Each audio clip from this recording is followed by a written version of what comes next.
Well, it's time for the big one. This is where things get a little bit interesting, let's be honest with you.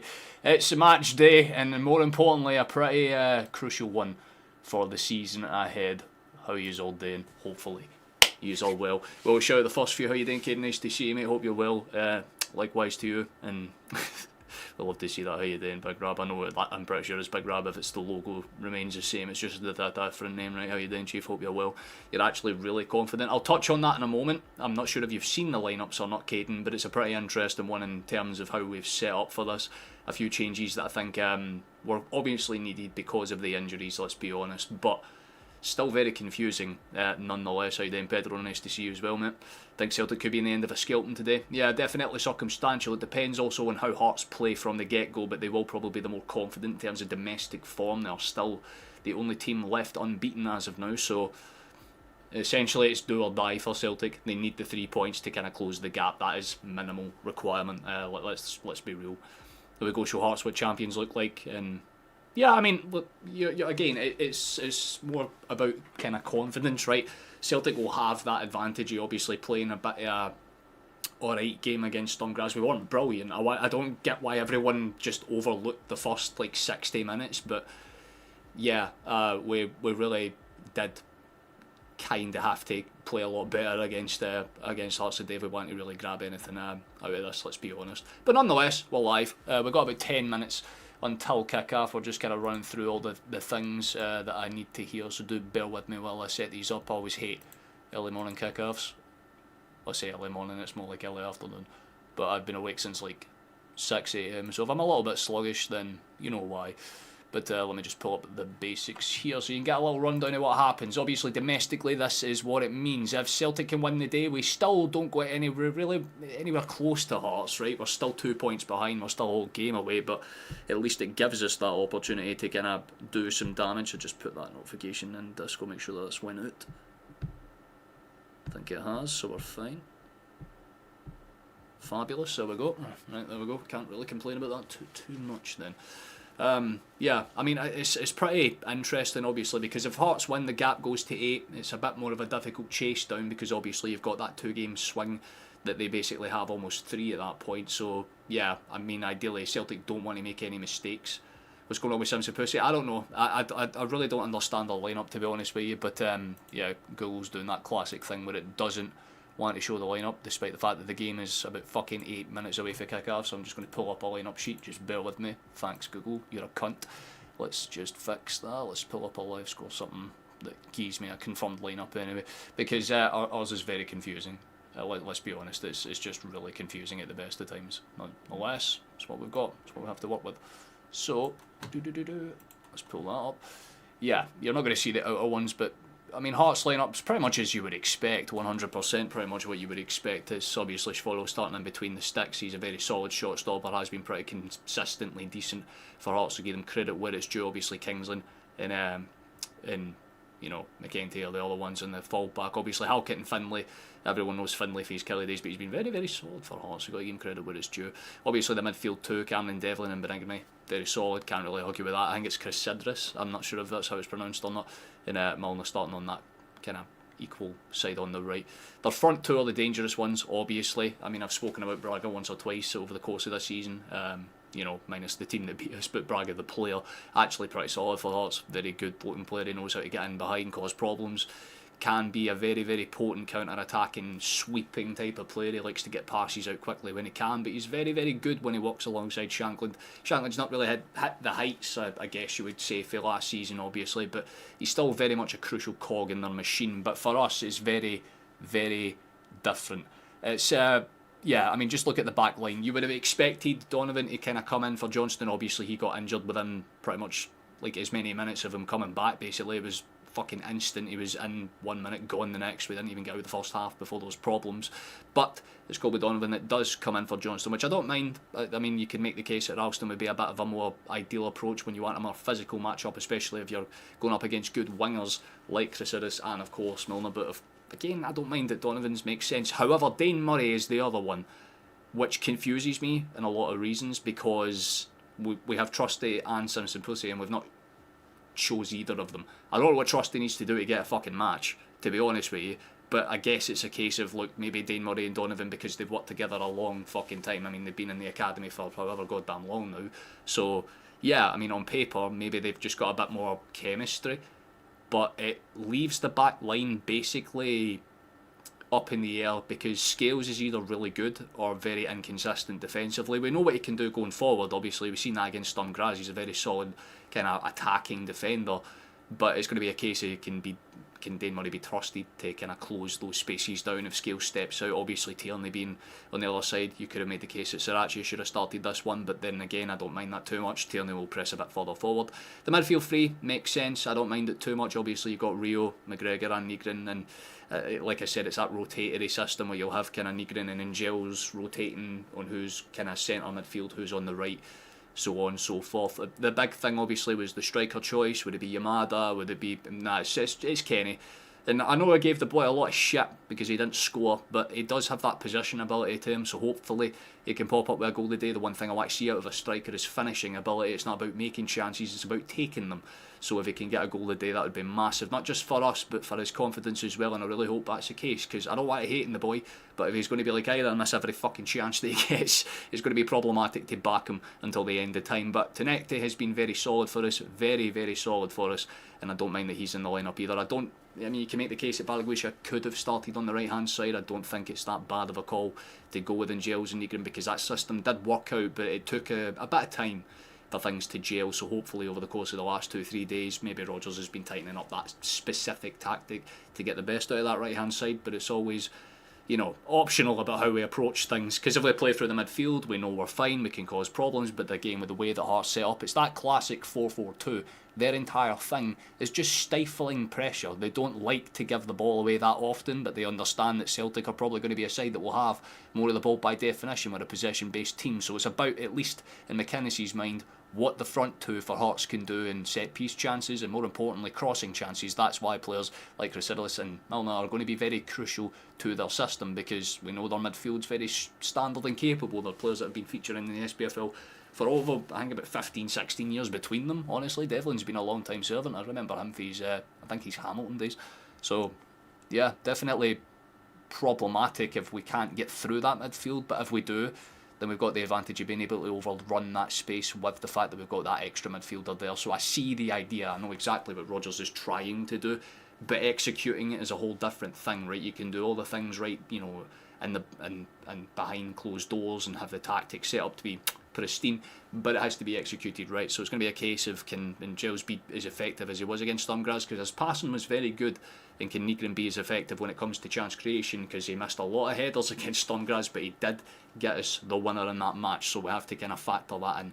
Nonetheless though, the kind of key thing for me, the big thing for me, is obviously trying to keep their attackers quiet. They've got a very potent side. I don't want to disrespect Hearts in any capacity, because they've earned their stripes, right? It's the same as Aberdeen last season. You have to tip your hat and say, do you know what, fair fucks, they've kind of done exactly what they've needed today in the league and make things competitive. We've been crying out for someone besides Celtic or Rangers to actually give us a challenge. So here we go, we've got one, and it looks like a pretty potent one at that, but nonetheless, we've got a job to do, and hopefully a good enough job is done.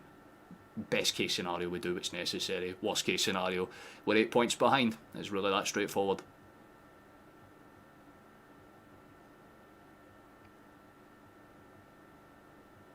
Well, yeah, I kind of don't really worry about that too much, Rob. I think for me it's going to be a case of who's more trustworthy, right? Because again, you can make the case, Murray, you know, Simpson, Pussy, very, very solid options that we could rely on should we need them, but again, it's not too good, and Trusty's right there, dude. That's why I'm saying Trusty should have started. He's been on the bench for a good number of matches now. But we do have Yamada on the bench. He's the striker replacement that comes in, so hopefully we get to see some minutes for him. Like I said, Sriracha could have made a case to start the day as well, but obviously that really, you know, isn't happening. I love how Google does that. It's not 12 PM kickoff. We can give us a refresh and see if the lineups are willing to actually pop up on this now, but 2 minutes before kickoff. Absolutely incredible stuff, man. One of the biggest games in the SPFL, and Google cannot be asked to get it right. That is purest, you know. But the boys are heading out the tunnel and out. Just going to get lined up and ready to go. I mean, it's a good turnout. Hearts is pretty much, it's actually almost a fully packed. It is a packed out stadium. There is not a single seat that ain't got an arse on it, so that's good to see. You can tell this game's going to have a lot of lively energy to it. I suppose I should read the lineups out one last time. I'm sorry that it's not in the best in it, because again, Google's just fucking doing Google things. Absolute joke of a goddamn company at the best of times. But we'll do what we can. Sorry you can't see the left hand side of this. We'll do our best. And goals for Hearts is pretty straightforward. It's following between the sticks, McEntee, I'm pretty sure it's McEntee, that's how they pronounce it, right? Kingsley starting on the full back positions with Findlay and Halkett as their two centre backs. They've got Milner, of course Cameron Devlin and Benigni, and Alexandros, I think it's Chris Sidless. It's really, again, it's hard to see the name specifically. It's a very small screen that I'm working with here. And of course, Claudio Braga and Lawrence Shankland starts as their front two. For Celtic, it's Casper Schmeichel in between the sticks. I don't know what's happened to Sinisalo. He must have lost his hand somewhere because he just isn't getting picked. But Tierney and Donovan are two Scottish fullbacks starting either side, and it's a good connection in between the centre back pairings. Hopefully, Murray gets his shit together and plays a really good game today. I'm putting faith in it, but I don't think it's the right call. Scale starts on the other side of him though, and I like that one. McGregor's our captain between the midfield as per usual, with Negrin and Rio starting either side, with Angels, Tynecastle and of course Johnny Kenny starting as a striking option up front. Hopefully a good game can be played, but like I said, it's up in the air. If Celtic win the day, we close the gap to 2. If Hearts win, the gap goes to 8. It's definitely going to be an interesting one on paper. First time here. Nice to see you, Scottish GH. No, GHK. I'll just call you GHK for ease in it, but hope you enjoy yourself.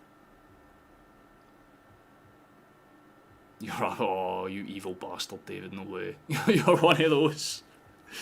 No. That's evil. That's unnecessarily evil. Fair enough, though. So I'm glad that I'm diabetic, so I don't have to worry about that shit on Halloween. We'll be happy if we get a point. I don't want to be unoptimistic, right? A point against Hearts isn't our worst case scenario, right? But you want to kind of close the gap to within one game, so you know that if Hearts lose a match and Celtic win, it's basically, you know what, even as is. But we're about to get underway on this screen here. Hearts are going to be the ones to get us underway. Hopefully a half-interesting game to be played, but like I said, it's all going to come down to pretty much how Hearts start the opening 15 minutes. That's the interesting part of this, because they'll need to kind of make sure things are tight and maintained. They don't want to kind of give away anything that they don't have to. We'll just knock that music down a wee tad more, just so it ain't as irritating for you. To the point where you can barely hear it when you give us a refresh now that we're underway, and hopefully Google is at least with us on that. Holy shit, how bad are you as a company? Christ, we might have to use a live score one in a second. We'll refresh it after a minute or so. It can take a while. Already there's some play around from Hearts to try and force it up, but they're going to be forced back just as fast. Good calm passing there for Finlay, just gets into the midfield space, but he's just going to be put under pressure there, does well enough to deal with it. And immediately Hearts try and fire up that line, but Casper's going to get an early check and test. Calmly clears it. Doing Murray's first few touches on the ball, and it's to send it forward, and basically it's a almost long rushy all the way through. And in the hands of Schwallow. I'll say hands, more or less the legs actually, but you know what I mean. Refresh, Google. Hey, there we go. Do you maybe have the lineups now? Never. Fucking course you don't. This is why I kind of break down the systems and stuff like that, but I can't really do that. Kenny hat-trick incoming, love to see if that's the one. Celtic need to score first and early. Yeah, I mean, a lot of us thought the same about the Sturm Graz game as well, and then we went 1-0 behind and we woke up afterwards. So, like I said, that's why my prediction, you can see it down in the bottom right hand corner, I think it's going to end 2-1 to Celtic. That's me thinking optimistically, of course, because, like I said, we're not exactly in the best of form. Hearts are unbeaten. We've got a lot of things that we can that can go wrong, let's be honest with you, so hopefully that isn't the case today. It's just about kind of keeping the basics right. That's a decent clearance away. There'll be some pressure on it. Hearts will get there. Played out towards that far side. Is there a cross coming in? Maybe not. Stood up well enough by Arm, but getting good consistent pressure there. Devlin try to work with his man. Gets it out towards the space. Calm enough. Again, it gets the deflection out. It's going to be a throw in for Hearts. It's definitely within long throw territory, I should say. It's within their range.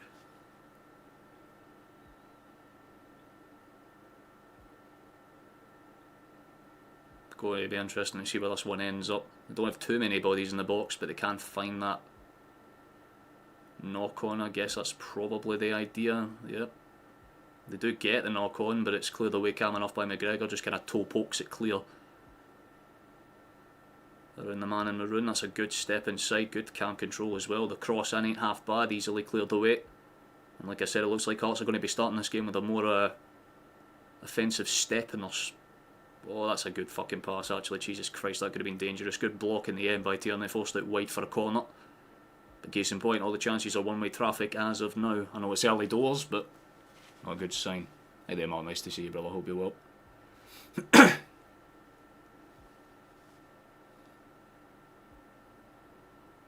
Corner and goal long day ahead, I know, imagine. That's a bounce around, not really cleared away.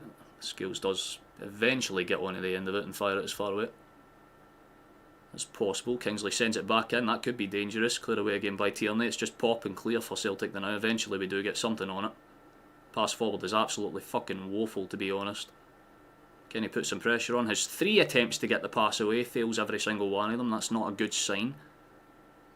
Maybe a bit more composed on the ball than that, Chief. There's another run down that far side and they're going to cause problems, and again they're doing a really good job of making it fucking hard, and it's a good chance for Shankland. Lovely ball in for the left, and again it's hard to say that Dane does a good enough job of really tracking the run for Shankland at all. He fucking basically loses him. Scales can't really cover across the back end. The step-in's easy enough and he just kind of toe pokes it with his right foot, but can't really redirect. I think it kind of clipped half his Scales. I think it was Scales anyway that managed to just do enough to make it awkward, so he couldn't really redirect it onto target, thankfully for us. But there we go, first big chance of the game, has to say. Horse's way, although we've just had a half chance there. Keeper has to come out and clear it, and Swallow does a good enough job of just about timing it right.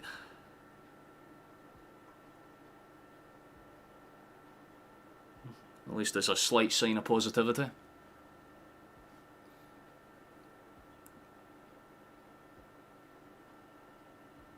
You've been looking forward to this all week. Well, I love to see it, David. I hope it's an interesting match for you, man. If not, at least you get to fall asleep knowing that your club is just not performing at all. That's good for Allen if he can keep on it. Tries to stick with it. I respect that he's going to have a bit of a problem forcing his way through a decent number of bodies. That's a good pop and steal for McGregor though. Can he get on the end of it? Does just enough to make it interesting. It's still very much in dangerous territory, but we've got to move it ball out towards that right hand side. Calm enough for Donovan. Murray to McGregor.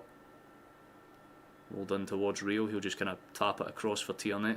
Good ball inside. Tynecastle has just overclocked the fuck out of that pass, and Rio will have to come back in. He's giving it away now as well. What the fuck are you two twats doing? That's opened up the door for Hearts immensely. Fucking silly shit right there, man.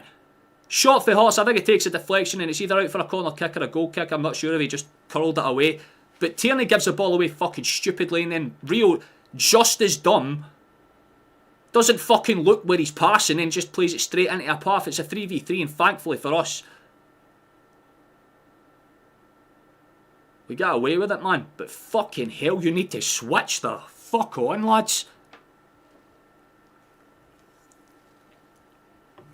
6 minutes in and I've seen more missed passes than successful ones. There's another one. Tierney, what the fuck are you doing, you silly cunt? Wake up. Seriously now, man. Getting a bit fucking old. The hero's return's meant to be a pure nice thing. You've not really fucking been heroic at all so far. Literally, as I was saying it, man, we've had more fucking unsuccessful passes than successful ones. No composure whatsoever.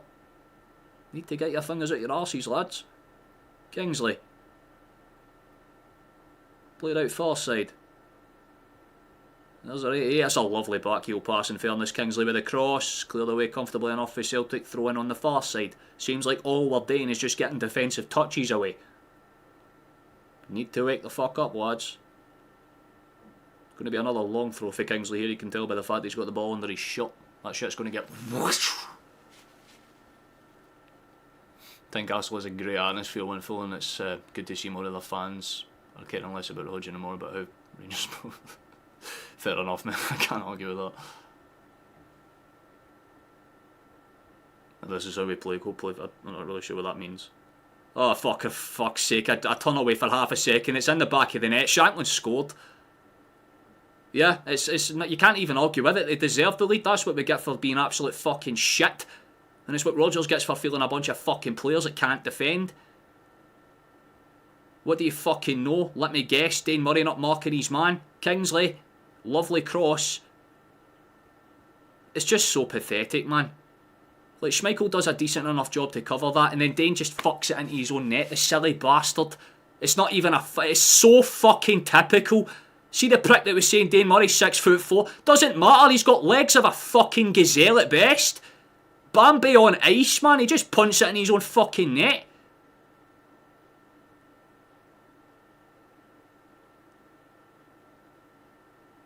You're kidding me.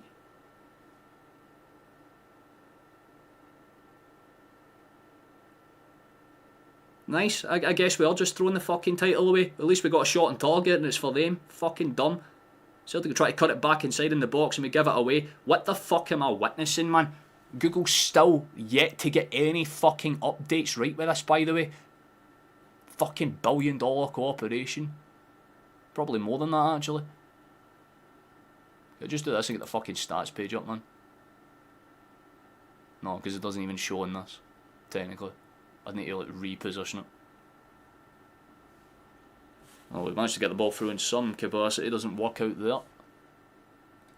Guess we're stuck on this one then. For fuck's sake, man. Nobody's got like this is why I hate fucking English like bullshit like this. Because if it's a tiny game like fucking Preston North Envy, some bullshit like that, they'll have it covered with all the detailed statistics. Massive game at the top of the Scottish League, does that matter? No, we don't need to fucking update stats for this at all. Pathetic, man. But yeah, it's a Dane Murray own goal for those that are... It's just so bad. Fucking knew the second I seen him in the lineup. I'm like, what's the point in that? It's just that you're putting a kid under needless pressure, and look what happens. He gets put under needless pressure, makes a mistake because he's shite. Lovely to see.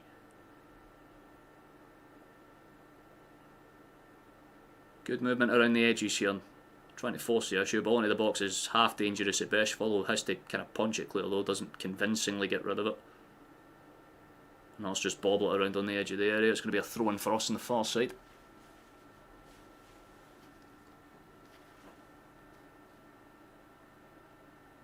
No, because then I need to open up a whole different tab and thing.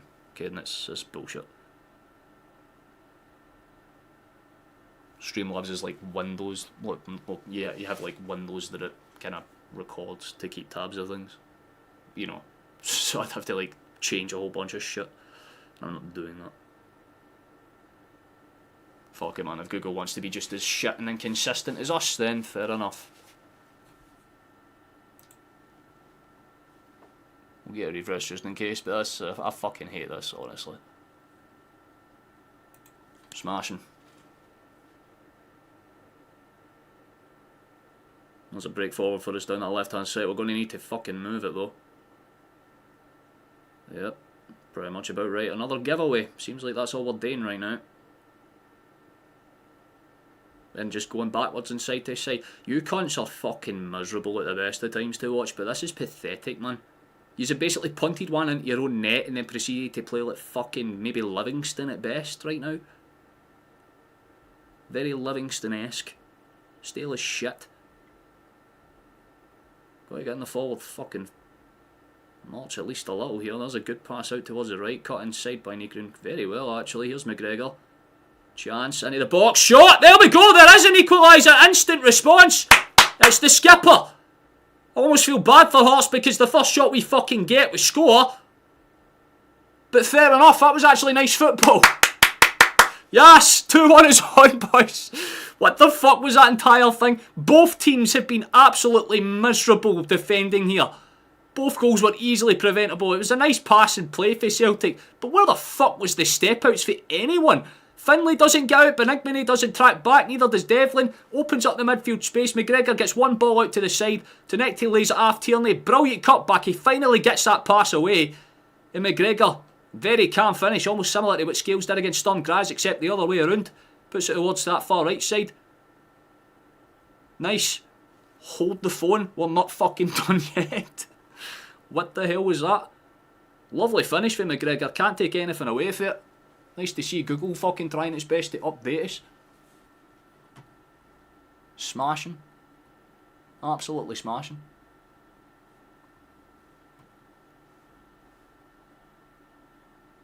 I'm sure I can fix this, man. I'm sure I can find a way to fix this. I see everyone's woke up now. Welcome. Right, look, just like fucking our team, we've finally decided we can attack, and look what happens when we do. Fabulous. Quite literally our first fucking chance and we score it. That's rare territory. Usually we need about 60. Technically we've scored both goals, so keep that in mind. That's not both. Hey, why are you kicking the ball away? Just keep it fucking close, Dane, man. You're not trying to do anything fancy. There you go, lad. Just calm your fucking nerves. We can forgive a mistake as long as the rest of your game is balling. Just don't be trying any of those shitty long passes. You're not going to work. Gels, 1-2 is it? Lovely lay off to Dane again. Here we go, let's see if that's the right idea, big man. Lovely. Hit the option for the long pass, didn't take it, gets it in behind with a short pass instead. Good pressure from us, and I think we forced a corner kick out of it. Good defending in the end for Hearts. They woke up a little. Well, let's. Oh, for fuck's sake, we're going to have to retake the corner. I was going to say, what was the hold up there for? No idea. Kenny scoring. I love the optimism, my man. Now take control of the game. Aye, basically, I mean, my hope is that it's very similar to what we did against Graz, where you score, you get that momentum swing, and you just kick on for there. Just need a bit more defensive command, let's say. So let's be very open about this. The first 15 minutes, you would say Hearts have been the better side, at least in terms of chance creation. Same stuff as usual. We've had more of the ball, but another corner to be swinging here. And he's getting pushed around. Scales backing them up though. And Jails, where's your ball going this time, big man? Hopefully somewhere. Oh, for fuck's sake, never mind, the referee's stopped it again. Stop doing this, mate. Don't fucking let him step up to take then immediately blow the whistle. Just do or don't. Swallow fucked up big style there. He didn't get it calmly clear. There's going to be another cross to be.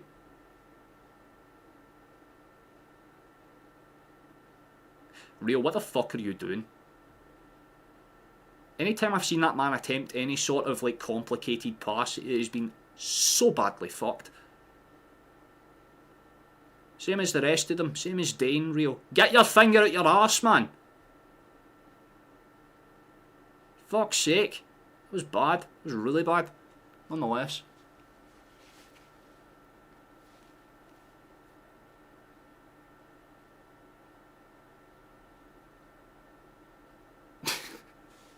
Imagine.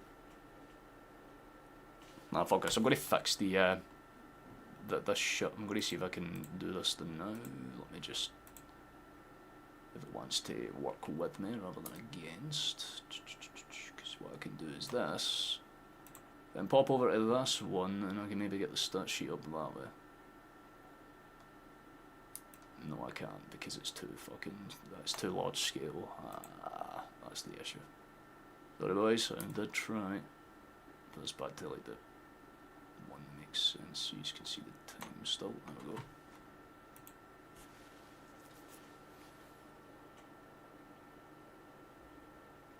Google really pisses me off in situations like this.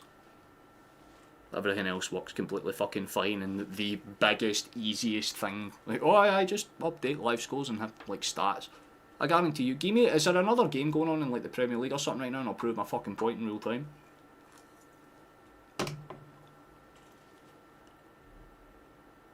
There's a genuine piss take how they do this. We'll update the score and that's about it. Fucking cheers, man.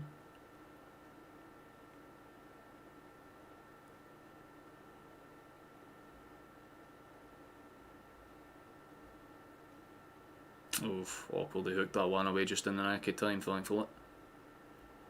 A little bit of pressure on Donovan there, but he does well enough to deal with it. We're still going to be under the caution some capacity, and for the, I think, 5th time, Kingsley's going to be charging a long throw into the box here.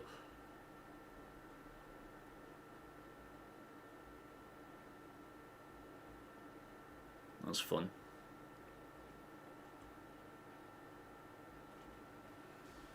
convinced Rio was cross-eyed. Maybe he's just trying to force too much. That's awkward. Hold on, still dangerous.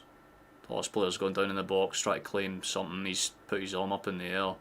It's either he's got really badly hurt or he's acting out a belter, but eventually the referee stops the play. I'm not sure what happened, to be honest with you.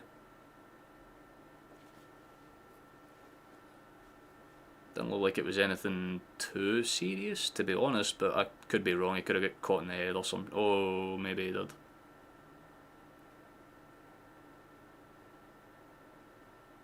Definitely no ill intent on it for sure, but it's like as he's coming down and Jambos is going up and they just kind of collide. It's not a nice one, I'll be real.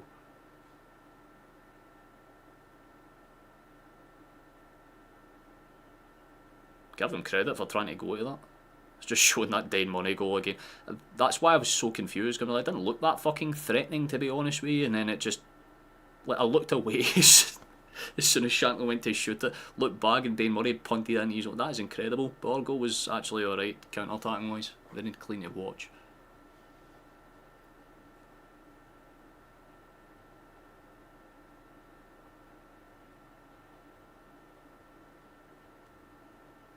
Nah, honestly.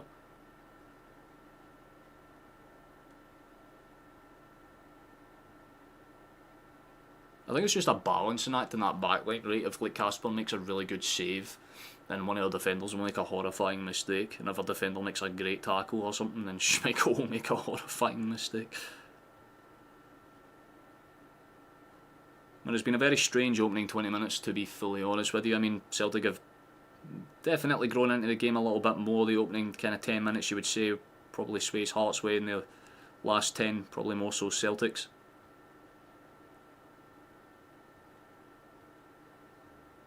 And it's a very touch and go between who you'd say has more control in this one. Because like I said, Hearts are making the chances. That's awkward. Good for Casper to stand his ground there, knowing that you couldn't time that roll. What a fucking pass that is. And a great touch for Tynecastle. Even better stuff. He's still going. Still fucking going. Brilliant wee man. Still going. That's fucking terrific. I love that attempt, man. I love that effort. Fair play, because in the end, I think it's Milben Igmini and Kingsley that track the runs down.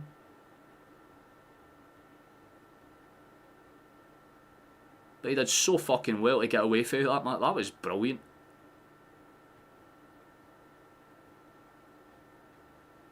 He'll send it as far forward as he can muster it. Braga wins the knock-on, but Scales was always going to be the physical commander of that battle. They just pops it back towards Schmeichel, and in turn he pops it back towards Scales. Let's see where this one goes. Centre back to centre back. Oof. A little bit awkward. Shankland put it. Just a. It wasn't Shankland, sorry. It was fucking. It was actually Devlin that had stepped out to put the pressure on that.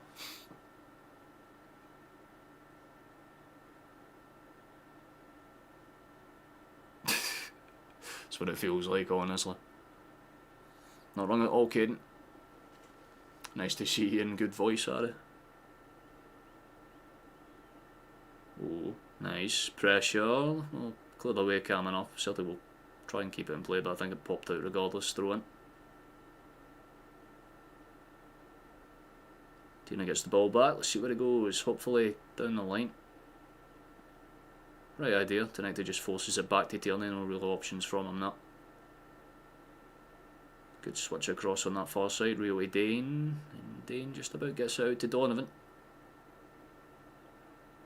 And then Donovan goes back to Schmeichel. I mean, the fact that we went from a throw-in pretty much within line of their box to all the way back to us tells you that we're not really confident with the ball into the box as of yet. It's a nice pass for Schmeichel again, actually. He's got his feet figured out in this game, it seems. Bit of pressure to net off Rio, bro. You need to fucking stop. But I'm saying this in the nicest way I can. He has been by far the worst player on the pitch, comfortably. I have not seen him actually put a fucking half-decent successful pass through yet. You need to wake the fuck up, man. I feel like I've been saying it a lot in this match without even really trying to.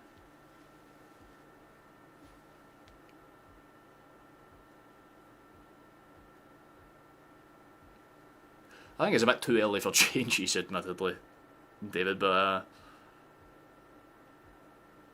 that might be a foul, to be honest with you. Skills kind of dragged his man down there. Braga's trying to get in his face. No offence, mate. You're playing for Hearts. Shut the fuck up and move on with your day. You're pulling his shot the same as he's pulling yours. Skills just got a wee bit more aggressive with it towards the end. Don't bitch you the same shit you were doing, Chief. That's all I'm saying. I do have an opportunity to do some damage with this one if they go long, but it is a wee bit far out to cause some problems. Yeah, right idea, they just play it short instead. Long ball into the box from there though.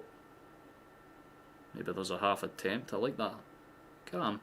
Good shit for Nigrin, and not a bad touch there. You've got to be kidding me, man. Apparently this is the way there was an offside, apparently.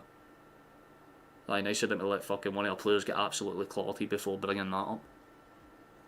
Nice.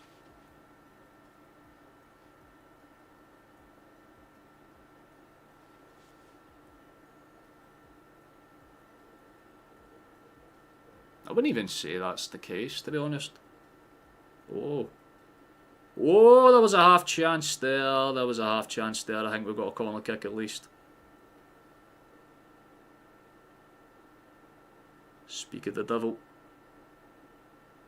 It was a lovely ball through, man.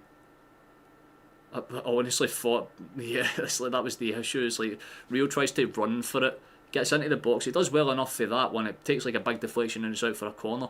But if Rio had touched that ball first, that's why that was so confusing to watch. Because I'm like, if he touches that, it's offside. But then he's already ran out of position anyway. If he just stayed where he was, probably would have been better for us, honestly. But I don't mind it too much. I think he was just making sure that there was going to be a Celtic body there one way or another. That's a decent pass for Kenny. Doesn't find anyone. McGregor gets there. That's a much more convincing pass out wide. You got to start moving that a bit faster to neck to mate. Going backwards every time doesn't make you look nice or cool. You had 3 or 4 bodies running ahead of you there and you just stopped the entire counter attack because you were scared to make a pass. Come on, man. Good ball back towards Schmeichel. He's firing them out, to be fair, man. He's not going high and wide. He's putting them across the ground. It's a good switch again. Lovely side-to-side stuff. Nigrin, great touch. Ball into the box is at best, to be honest with you. Cleared away quite comfortably in the end. I think by Halkett there. Tierney recovers it after 1 or 2 passes around. Scales under a bit of pressure. Tierney gets that pressure in turn from the pass. He just plays it back to Schmeichel, who will just take his time and probably get out towards either Dane or maybe he might do another absolute fuck you and bang it pass, but who knows? Let's see. Oh, it is going to be one of those. There it is. It's not actually a bad one either. It puts them under a bit of pressure, but fucking excellent calm header though. Not sure who that's bouncing to be honest with you, but the chase is on. Shatner's going to force the issue if they can't. Not too much pressure in the end. McGregor does fucking beautifully there. Rio does decent enough actually. Tynecastle tries to kind of retain the ball with him. And apparently it's a foul for Hearts and McGregor is not happy about that one at all. And now the Hearts players try to get in his face. Mate, fuck off. McGregor's getting in his face now as well, and the referee's just like, lads, can you stop being a bunch of fucking egotistical bellends and go on with the game? Like, no offence, Devlin. Stop. That man will win more trophies than you will ever fucking see. You don't get to yap in the boy's face. I mean, that is a foul. I can't argue with that, but it's not as if Devlin wasn't doing the exact same thing to McGregor like 5 fucking seconds ago, so there is that.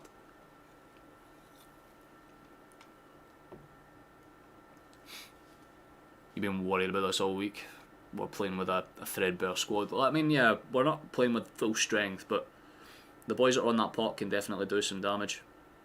There's some applause going around the stadium. My audio's muted, so I don't know why there are applauses, and so I guess there's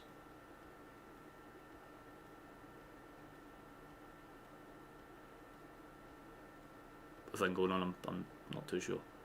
Oh, right there. Oh, Jesus Christ, I didn't even know there was a player that passed. Marius Salokas. for his shot number. That's actually really sweet in that case. Fair enough, I hope the man's at peace. Ball's been sent forward. Decent enough, Finnegan tries to keep it in play. Kingsley will just throw that one as far up the pitch as he can muster it. Takes a bounce out. And it's another throw in. Kingsley will come up behind his man just to take over the control of it. I really like the switch attempt. That would have been nice if it had been executed, but thankfully we had about 6 bodies that could have got there, and Rio, after 5 or 6 unnecessary touches, eventually gets it back towards Schmeichel, but it's put us under a bit of pressure. Shankland chases down. Still chasing down, game credit.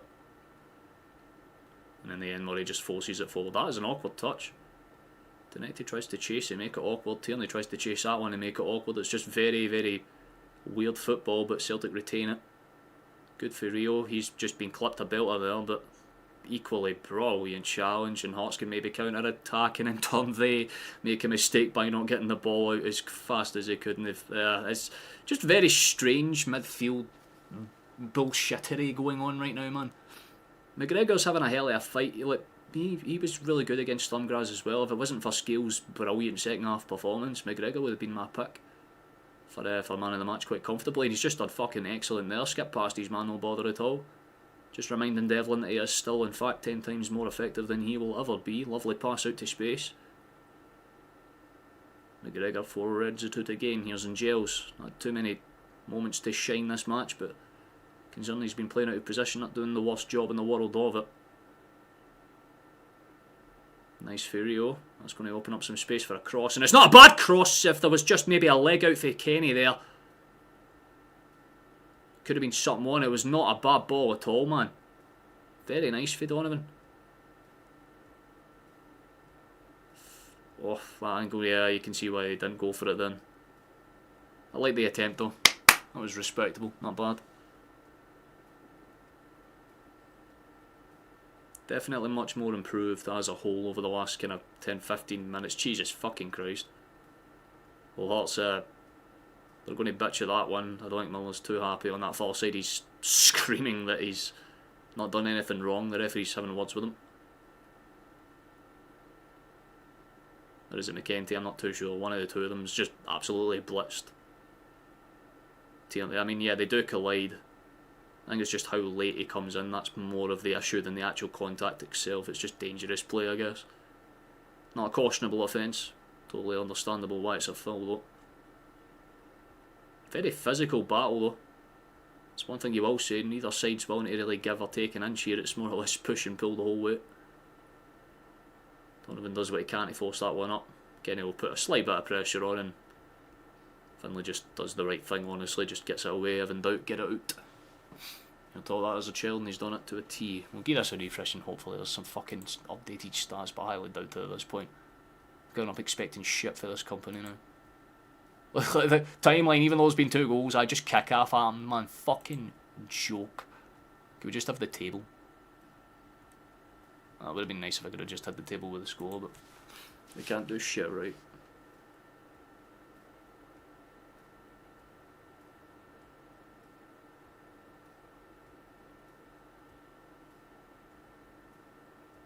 Nice, good pit pocket there for McGregor. It's going to be a little bit of pressure on that one. Hearts retain it comfortably enough.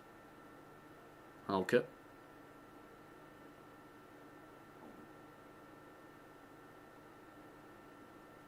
Nice, good switch out there. Give him credit where it's due. It's a good run. He's going to force the issue. Ball across the box is half dangerous. You're kidding me! I thought we were going to score another fucking own goal, man.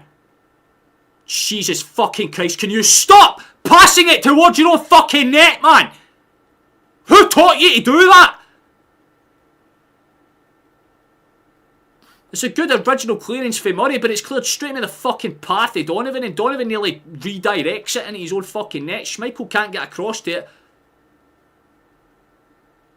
And thankfully, the man at the far post just couldn't get his leg out in time to tap it in. We are doing everything to throw this game away defensively, man. You cunts need to stop. Ball into box. Oh my fucking god, we nearly tried to do the same thing. Like, you had 3 people on one mind. Can you just, like, get your shit together, lads? Defensively, the positioning has been fucking woeful. So the second the Hearts get into the final third, it's like everybody just stops and goes, let's be as bad as possible at doing the basics. I'm not sure Kenny's onside there, not that it fucking matters, because Swallows faster and gets out calm enough.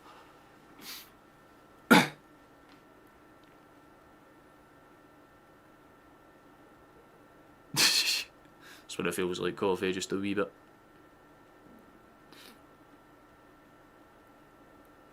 I'm just sick and fucking tired of seeing them panic whenever the ball's in the box. Like, can I see some composure? Like a calm touch or just a very decent clearance? It's like they're just doing what they can to make it as awkward as possible for themselves.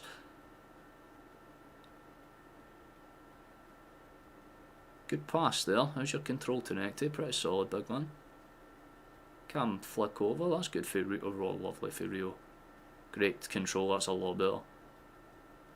Lays it across for Donovan. There's a... Oh, go on, Donovan! No, that's such a poor attempt, to be fair. I respect it. He tried to make amends. Nearly scored at one end, right? Nearly gave an assist, so might as well just have a crack on his own terms. Fucking fantastic. I should say, well, we're almost done with this half. If you're new here, please consider subscribing. It helps the channel out. If you want to support us without contributing financially, the best thing you can do is just like the stream and subscribe if you're new.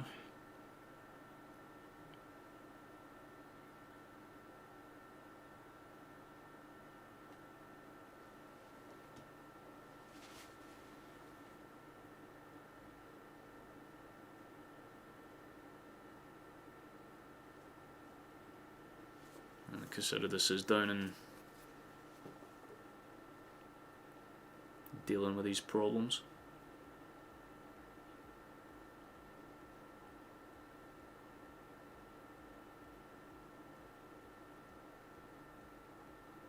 Wouldn't have guessed that was how his name was pronounced, but fair enough. Caceridis. Or Caceridis. But I think it's Caceridis.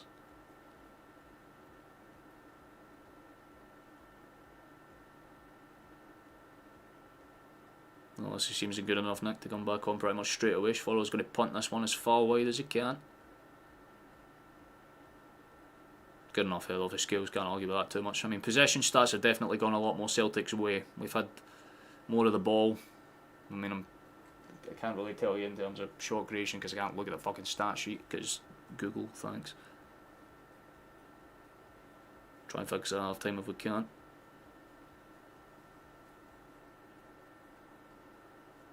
That's awkward. Don't like that. So they're going to try to just stab away at it, man. That's awkward. Still awkward. Can you maybe get it? So what I'm saying, the second it gets in the box, you cunts are just not convincing at all, and eventually we just punt it clear. Even though we've had a lot more of the ball, it was not looking really comfortable on it, especially in our own box. Oh, well and good when we're in the final third or whatever, but does well to do. Oh, that's calm for Benigni, to be fair. Played out towards that far side quickly, almost as fast as they've lost it. They've retained it. Good switch far side, Kingsley. There is that Caceridis. Let's see where it goes. Cuts inside. Cross might be good. It is really good, actually. It's fucking. It's one of those ones where the keeper doesn't necessarily know where it's going to land, so it forces him to kind of step out. Thankfully, it just sailed over everybody and it's out for a goal kick. Calm enough, but. Right idea with the cross. Nothing wrong with that at all.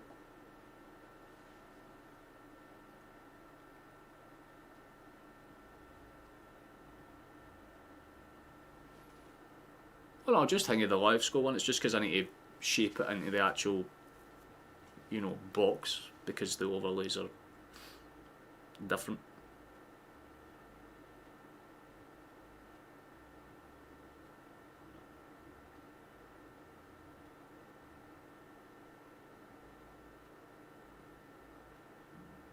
Could have been awkward though. It still could be. That's a great interception for Rio. Give him credit for that, man. Overlapping runs on. Laid off towards him. Ball in is great for Tynecastle. That could be a chance. Has to be a second, surely! We've missed a sitter! Yay! Can't have a fucking Celtic game without Nygren missing a fucking open net. Well done, man. How the fuck do you mess that up? Let's see. It's a great ball into the box. Kenny does well enough to at least hold it up to let it through, and Negrin just doesn't. He doesn't hit it with any power. So he just half-arses it towards goal. Fuck. That's slightly depressing, fair enough. And Jail's cross. Can't say anything yet because I don't know whether this is going to bounce. I mean, Rio's doing his best to make it awkward. Scales has it pretty much for about 25 yards out. Wouldn't be surprised if it. Oh, fuck me. There it is. The classic defender can't pass. Brilliant. Negrin and the Jails are just the home players hardly been in the game. Yeah, I mean, that Negrin chance was really... It was a big opportunity. I mean, it's a good save-ish for Swallow, but you have to put that under the keeper or hit it high in the net, and he just kind of pokes it towards goal. Let's be honest. How you doing, guys, though? I'm doing a... I mean, the game's going okay. Definitely didn't start as well as we could have hoped. Dane Murray punted one into his own net. That's not exactly something you'd like to see, but it is what happened. But our goal, our response, it took about 5-10 minutes, but McGregor scored a nice finish after some good kind of external play down that left-hand side. That is a massive mistake for Hearts. If Tynecastle could just steal it there, but Kenny didn't want to come up with him. And they both kind of lose out in turn for it. That's a great, actually really good header for Dane. Right? At least he's trying, he's getting himself back into the game.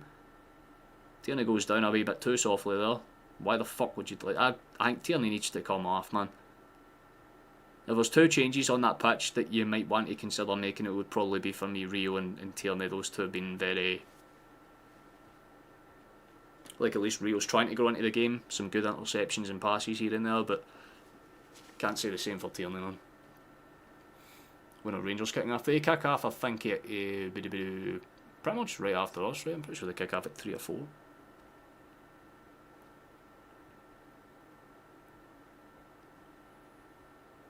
Oh, that is a great pass. Holy shit, it's just opened us up big style. Here's Milner.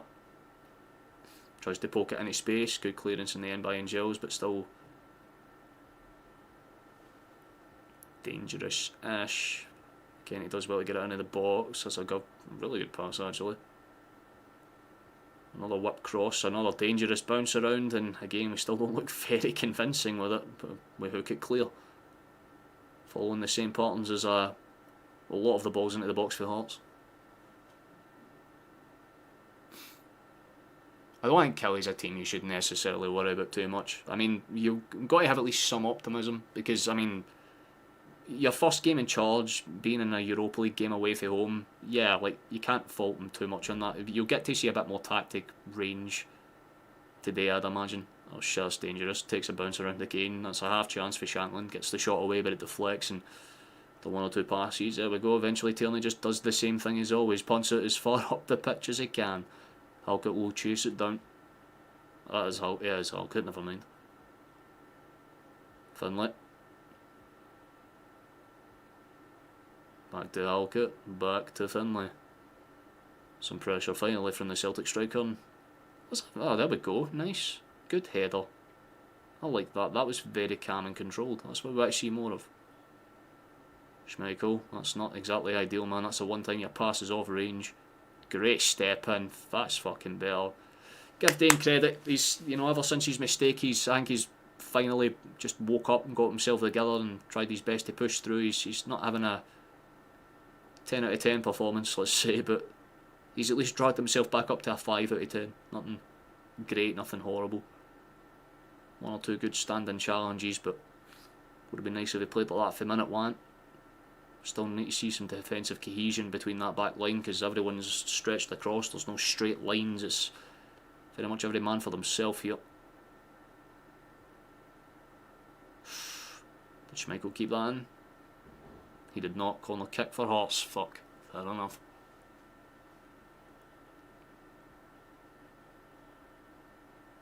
These guys are Rangers, man. Yeah, I'm sure you. I mean, you've been in chat a good amount of times, my guy. Guys, it's tried and true.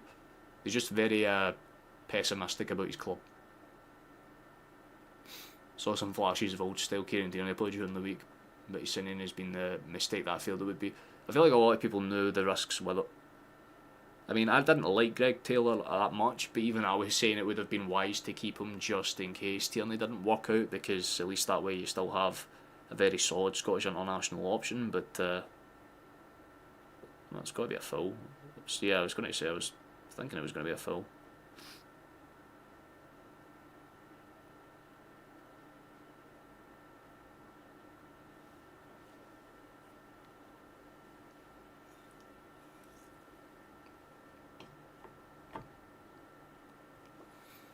No, okay, there's very different problems, man. Celtic's issue is straight up the board don't want to spend money. Not that they don't have to, and that's the issue, because it's made us very, very stagnant of where we are as a club.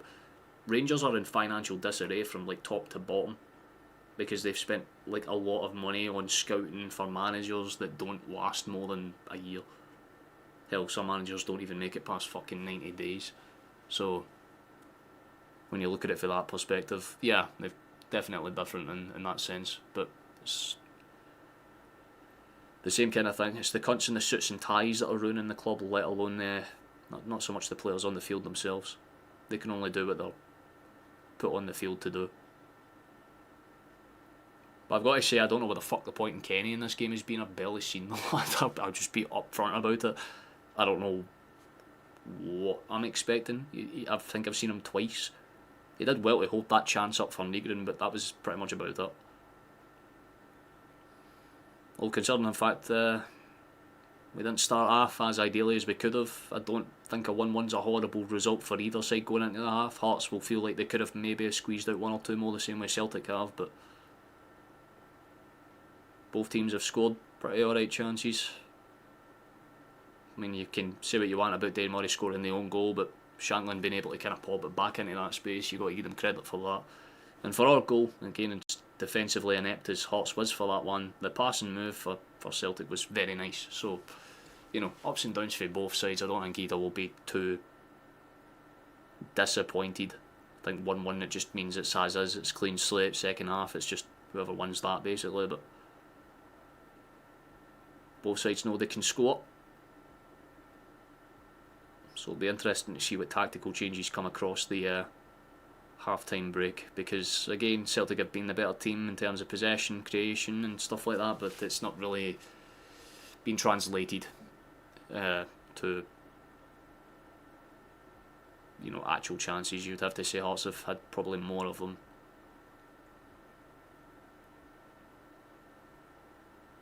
I feel like this might be the last chance of the half. We're comfortably past the 45 minutes now. Pretty much on the referee's dime, it'll be 2 additional. Yeah, coming off clean for Casper, no real problems there.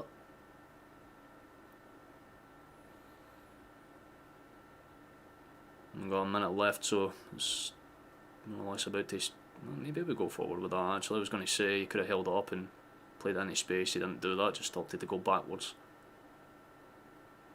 Good pass for McGregor out to Scales. Maybe there is one last roll of the dice. Tierney just kind of slices it forward. Kenny will try and make it awkward, but just ends up bumbling over his man and giving away a very, very silly foul. Damn.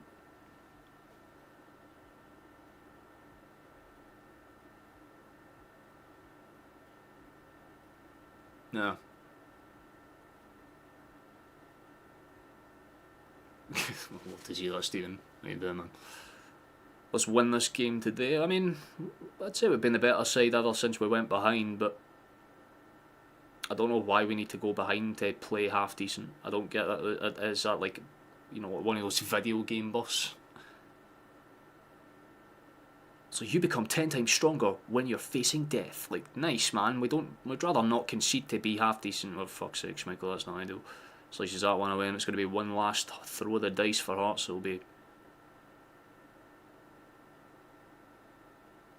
Oh, never mind, the referee cannot be asked to even allow that to happen. It's half time in this one. Can't bitch about it too much, but it is what it is. We don't have a dependable striker, it's ridiculous, and definitely don't disagree with that, Mark. We do have Yamada on the bench if we want to rely on him, though. Fair to be honest, I haven't been watching Celtic or Rangers, been focused on my own football and getting sick and tired of Celtic. To be fair, that's honestly valid as well. Yeah, I mean, if you want a summarisation, boards. That's it.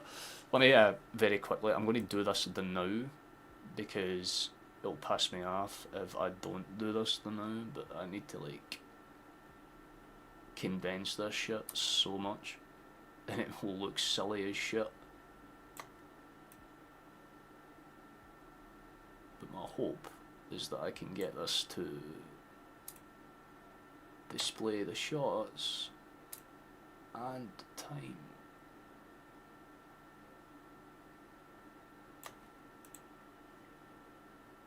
Let me just see if I can do this, and then we condense that down to this. Yay! So if Google decides to fuck me over again, live stats, baby! Live stats, there we go. We can actually fucking, yeah, right, you can see lineups and things. That's not as horrible, right, okay. That, at least we have something for the second half. Not too bad. So let's have a look at the stats, let's see what's happened here. Yeah, Celtic have had more shots on target, technically. But, yeah, that's pretty much about it. It doesn't tell me how many shots there's been just in general, or which shots off target. So Hearts have had 3 shots, Celtic have had 3 shots. Yeah, pretty much even in that sense, so you've got to look at it like that. Is that a preferable screen? Do you prefer that screen to the Google one? Because the Google one will probably look weird as fuck now, right? Oh ho! My god. I zoomed it. It's still actually not too bad, at least you can make out what's sort of going on. Not that it fucking matters, because again, it doesn't update the fucking stats for some reason. So yeah, we'll probably be using this one for the second half.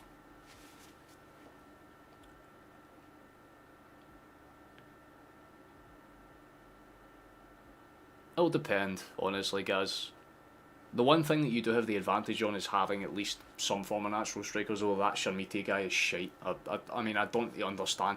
Even when you signed him, the first thing that I seen about him wasn't, like, his tall, like, ability or his physical holder. It was the fact that he just hadn't scored goals before you had signed him. It's like you'd signed a defective striker. So, yeah, definitely, when you look at it in that sense, it's not exactly ideal, but I suppose we can go to this screen. Is there any games that you would like me to check out at half time, by the way? I can bring up the scores for them if you would like. I just want to do my classic Albion Rovers, my iconic Albion Rovers check-in. Why the fuck are we playing QP? That's so weird. Oh my, wait, apart, bro, why are you showing me games for, like, last season?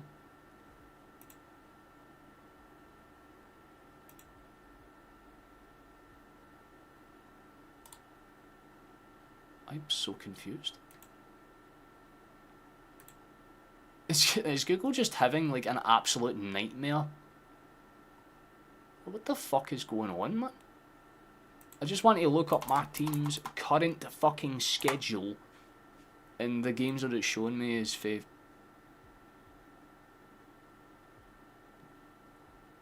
What the fuck? This is an actual joke. Can't argue with that. I guess I can't check that because it doesn't fucking exist apparently. Apparently my club just... my local team has died. They've perished. They've gone. That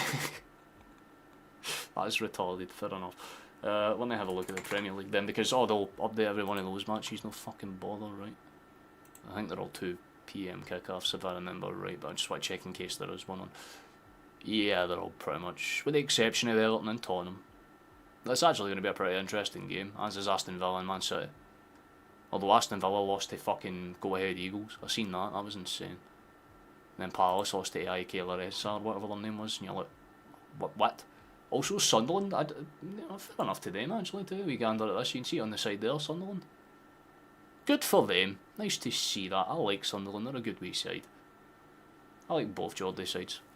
They're passionate in their own ways, but I have a bit more respect for Sunderland because they're, they didn't just buy out their victories essentially. Nonetheless, let's see, anything else? What other games, if there is any? I'm not sure. Liverpool lost 3-2, I did see that, Stephen. Brentford deserved it though, let's be honest. It's kind of a good kick up the arse. I mean, Liverpool had a lot of luck at the start of the season as well. It makes you wonder what would happen if we didn't get those 90+ minute fucking winners.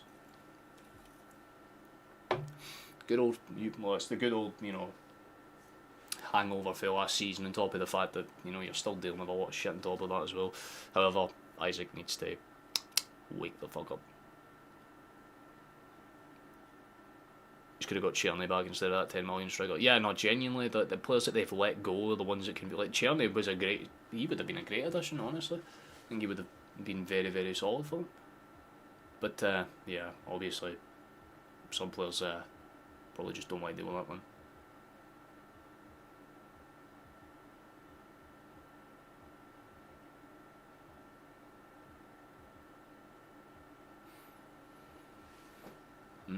Let's see what you're saying here, guys. Sorry, I'll read this one out. I just don't have any confidence in my team, mate. Last 4 seasons have been a shit show.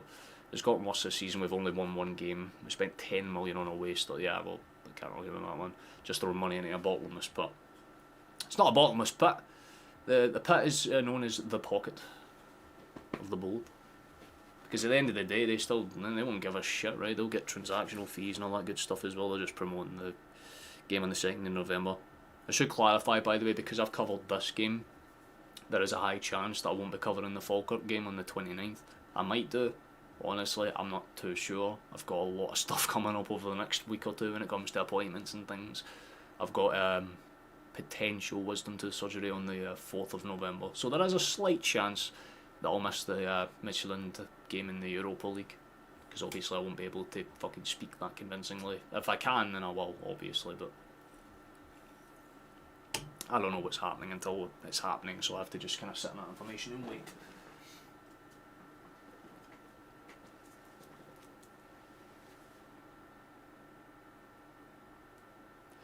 Report what?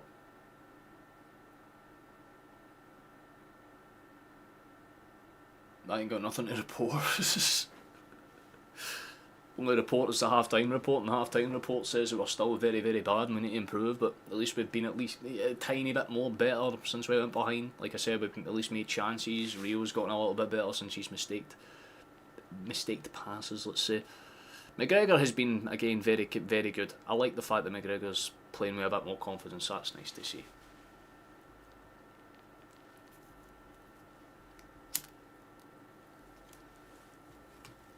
Don't mention dentists.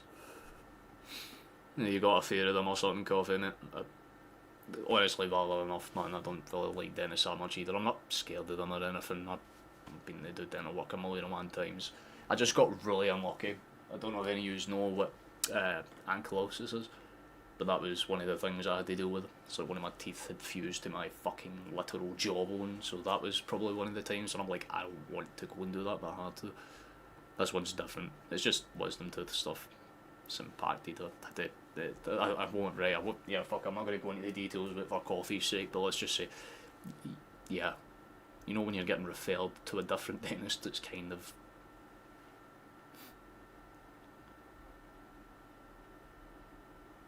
Yeah, I can imagine Google would take my complaints very seriously, and just imagine some cunt in a fucking suit and tie sitting at his offices looking at that and then going, I don't care. Or sorry, another like Silicon Valley, right? So it'd be like, I don't care. I don't care about any of this at all, so I'm just not going to do that. Google can fuck off, man, because they do that every time. Like I've noticed it more and more, especially like when I'm checking, see like when I'm off stream and I'm keeping tabs at other games in the SPFL, one thing that I've always realised, if you're like, see a good example actually, was the game, I think yesterday, the Falkirk and Dundee match. Like, during the live feed, if you checked on Google, which is what I did, because I'm like, well, it's an important game to kind of keep tabs on. Yeah, like, there was nothing, there was no score, like, there was no possession stats, but when full time hit, it updated and everything was fine. In fact, I'm pretty sure I can fucking show you and prove my point in real goddamn time. Hold on.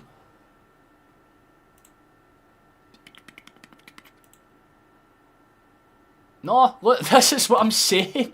Never fucking mind. Doesn't even work on the... They had it up for like an hour or two. Gone again. Bruh, this is my point.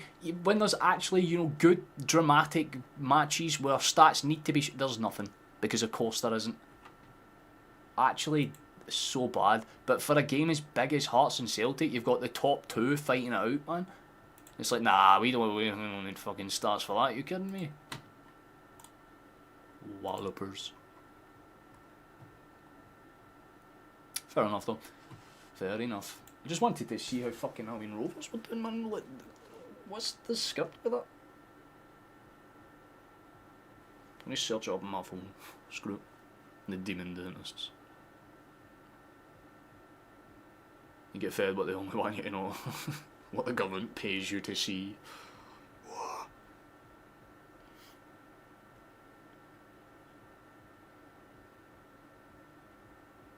Yeah, apparently Albion Rovers just don't play games anymore. Like, what the fuck? That's like, I'm genuinely kind of annoyed at that. Fuck it. Albion Rovers site.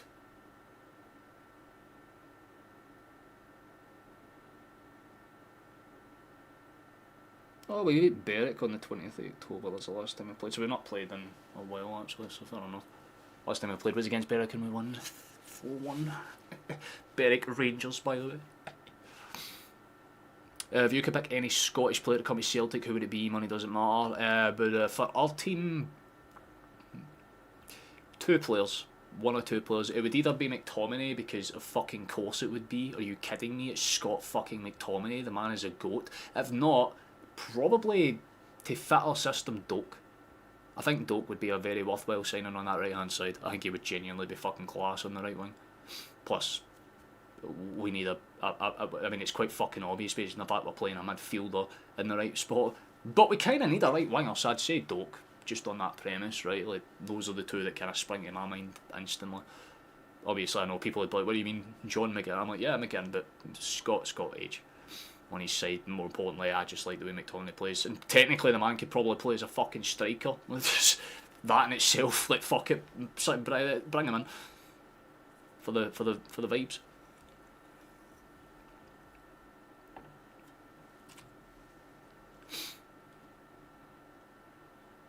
You'd have Ferguson and Shankland. If money didn't matter, you would go for Ferguson or Shankland. Ferguson I can understand, but Shankland, you wouldn't even take like Dykes or Adams or Hurst or Kieran Bowie, like all strikers who are arguably better than Shankland in terms of form. But fair enough. You'd go with Robertson.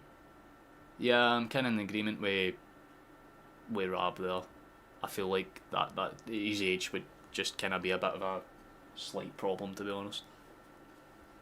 Especially, he's kind of injury prone to here and there. I mean, we've seen him miss games for the national team for that reason.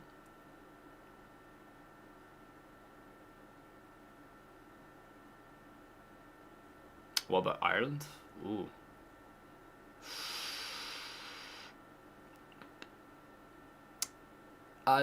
Kelleher. I'd go goalkeeper in that sense. I like Kelleher. I've always stood by. I've been wanting us to sign Kelleher for the past 2 fucking seasons, basically. So I'd stick with that call, honestly. To be quite frankly honest. Scott's doing amazing in Italy. He'd score for fun. He'd score in his sleep. That man could literally go for a nap on the pitch and he'd wake up with a hat trick just by the fucking like sheer aura the man produces.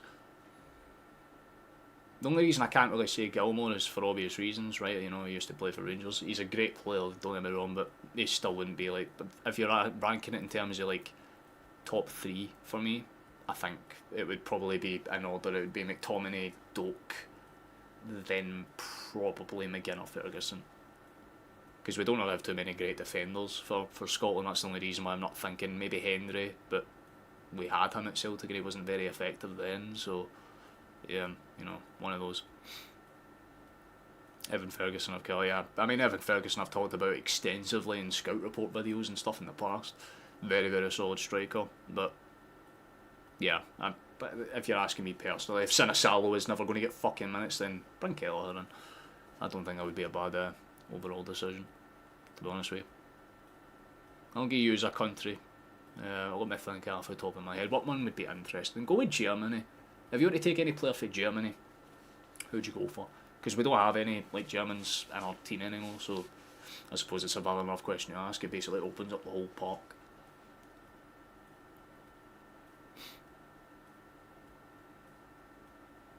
I can't disagree with it, Gaz, but that just shows lack of ambition. Like, again, you have all the money to sign any Scottish player that's currently playing, and you're like, I want the guy that plays for Hearts. Well, the boys are getting, well, they're coming out for the second half an hour, I should say, so we should switch to this one. Just so you can see that, because we'll be getting underway relatively soon. We've got a little work with us before we go. You can see that relatively fine, can't you? I hope you can anyway. I hope it doesn't look too miserably bad, but we have to work with what we've got. I do apologise. Is Iron? No, he's Norwegian, my guy. He is very, very comfortably Norwegian. What manager would you take next after Rodgers? For me, McInnes and what he's done in Scotland. If you're talking in terms of if you had free choice, I stand by it. Knutson for Glunt. I don't know what that guy's tactic system is, but he would be fucking incredibly effective at Celtic. But he's doing too good at Bodo to really see him trading that away. You know, Bodo are now a Champions League consistent team. Speaks to how good the guy is.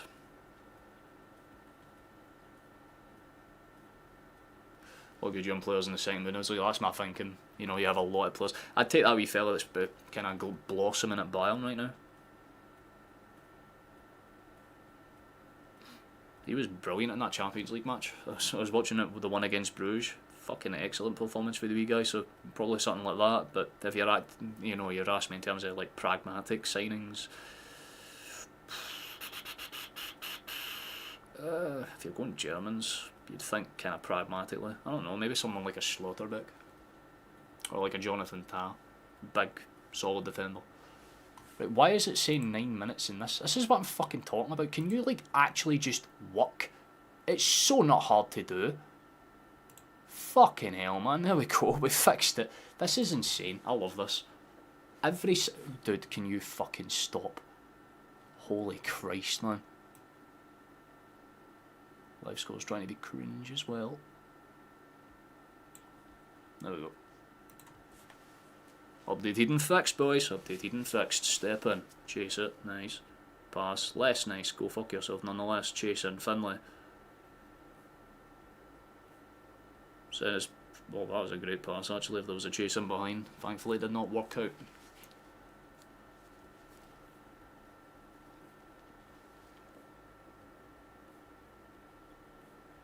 Plus, having a German manager would probably end up getting a whole... Yeah, I mean, honestly, you're probably not wrong. But he'll use his Championship and League One links, I'd imagine, you know.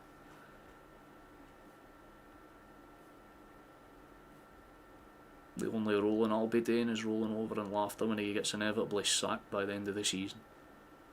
Step in, cross, potentially if there is a route in behind, he's going to try and force the issue. Nice, stays on his feet, good shit. Tynecastle still stays on his feet but tries to just do a wee bit too much. I'm not sure if that's a corner either. Tierney's complaining, but I don't see it take a clear deflection, so I can't really speak on it. I wouldn't know until the replay comes up. He's very adamant. Shanklin's laughing alongside him at least, but let's have a gander. Let's see if it did come off her body.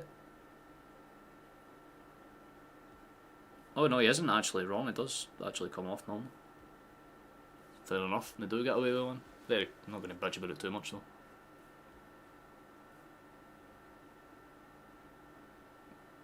Like two at Hertha, one of them was just turned 16. Interesting.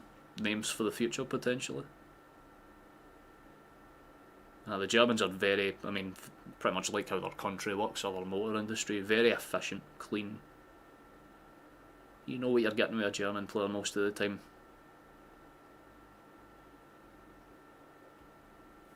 I like that for skills, no worries on that one. But Milner's going to have a chance to just that shit out of the box. Kingsley's been doing it a lot on the far side in the first half, so it wouldn't surprise me if it's the same type of approach.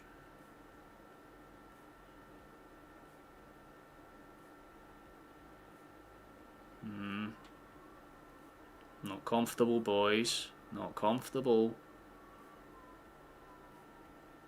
Ningmay's done well there. Crossing's dangerous. Header is less dangerous. It's going to just kind of plop straight into the hands of Schmeichel. Actually just lands as clean as you can ask it to be. Depends if Thillo and Stewart will let him get players that fit his tactics. I don't think that's the fucking problem, to be fair. I think it's the fact that you're just trying to fit a manager into a tactical system that isn't going to make sense. And even if you do give him all the signings and time in the world, guys, it's a case of the Rangers get results fast, because that's the main thing, right? If you don't pick up results for a team that's as big as Celtic or Rangers or even a fucking Aberdeen, Hearts or Hibs, you're going to get sacked. Look what happened to Martin. Can't really say it was fully the guy's fault, but if you can't adapt quickly, then you'll simply drown. Ball played out towards that left hand side. Again, good step in. Fucking excellent work for Donovan. It's a very, very solid start to this half. Great pass. Oh, Kenny, big man, you've got to take that under your feet. This is why I don't like him. His positioning is always good, but as soon as the ball goes into him, he doesn't know what to fucking do. You need to figure it out, man. You're no fucking 18, 19 anymore. You can't blame that on inexperience. Get it under your fucking feet next time, lad. That is not difficult. Nygren's reaction says it all, man. He just kind of eyebrows up. Surprise, surprise. It'll be a good signing for striker in January. I don't know who's on his... Yeah, that's a stellar fucking step-in challenge for Donovan again. I looked away for half a second. There was a counter-attack for Hearts. Thankfully, we get away with it. Good work for Colby. Can't argue it too much at all. But another set-piece chance where we could get cheesed. So I'm holding my tongue for now.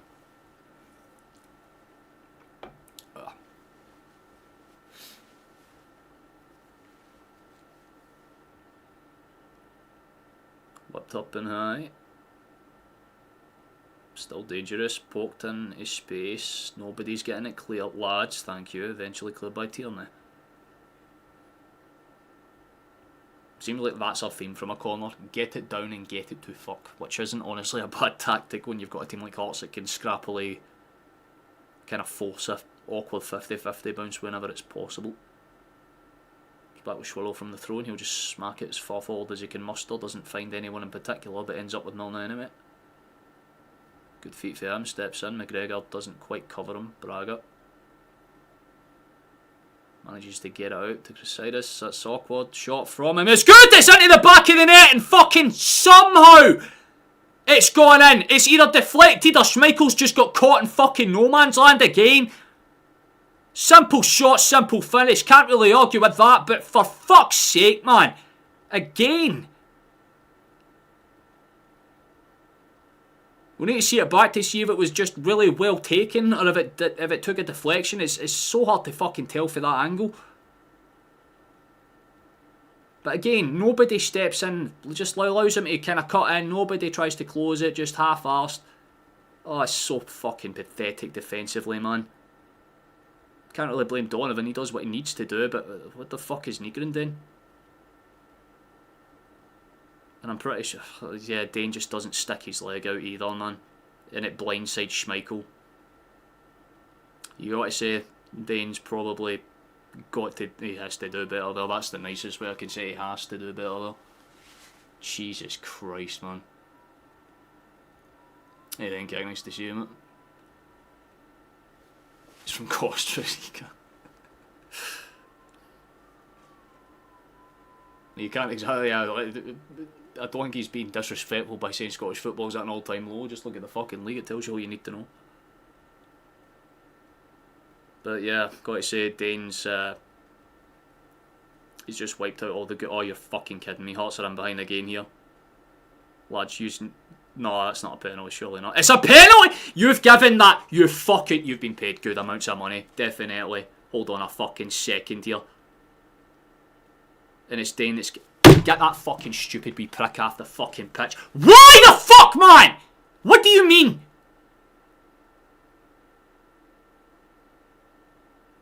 You're a diving wee prick and you fucking know it, man. Hold on a second. It gets touched, it's minimal contact, but because there's contact, it's going to be the fucking it'll stand. Dane Murray's just that stupid fucking... Bro has literally been somewhat responsible for every goal. For the first one, he literally fucking scored it. For the second one, he doesn't stick his leg out. And for the third one, he could have been potentially just a little bit too late on a challenge. They're checking it, but again, there's contact, so they're going to give it. We've capitulated within fucking 9 minutes. It's insane, man. Yous are actual fucking pathetic. It's going to be, yeah, like I said, because there's just minimal contact. It's a dive. It's clearly one of those ones where he's looking for it. But, yeah, there's minimal contact, so it has to be given. By the book of the game. Last time I checked, football was a contact fucking sport, but nonetheless, fair enough. And we need to expect Schmeichel to make a save. That just isn't going to happen, so 3-1. I have hope that it's very minimal. Shanklin's going to take this one.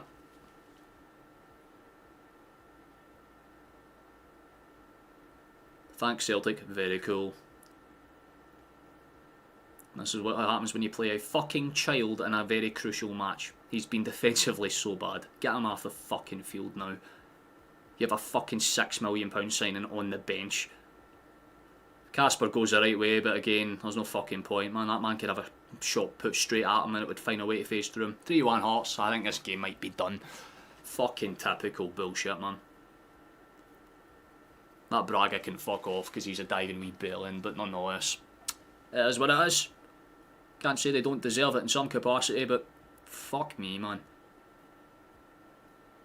And you're sitting on your arse, just taking notes, Rodgers. But you fucking, how about you get up and actually shout at your fucking players because they're a bunch of stale bastards that can't fucking do shit right half the time. This is fantastically disgraceful, man, in every aspect. Oh, fuck this club. That's what you get for not spending money, boys. That's what you get. When you have to field a child as a defender. Nice one. Swear to God, I never want to see that cunt in a fucking shirt for us for as long as I breathe air again, man. What a joke.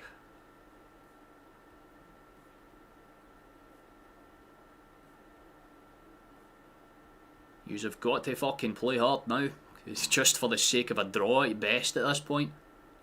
Played over the top, Tynecastle, shite pass, good stuff, big man. You've proven that a guy for fucking... Like, just, why aren't you closing that space down? First of all. I hate to have to see that replay back for how the penalty was given. It's just so silly for Dane.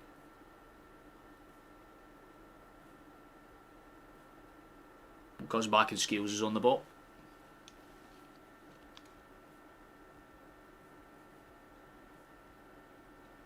Yeah, pretty much the universal theme. We're all like, who cares? Yep. I was going to say, as if Harry's in here, I don't think the Irish flags will be flying about with more pride, man. Why they start Murray, I have no idea. We have fucking... Oh, look at that. You're fucking kidding me. Your solution is to bring on fucking Yang. Your solution is to bring on Yang. We have Balikwisha. We have Balikwisha. Does he not exist? You want to bring on Yang and Forrest when we're 3-1 fucking down in 2025? Oh my God, this is amazing. I get we're injury stricken, but this is a joke. This is actually pathetic. You have a defender that at best is pulling a 2 out of 10 performance. Is clearly fucking confidence knocked.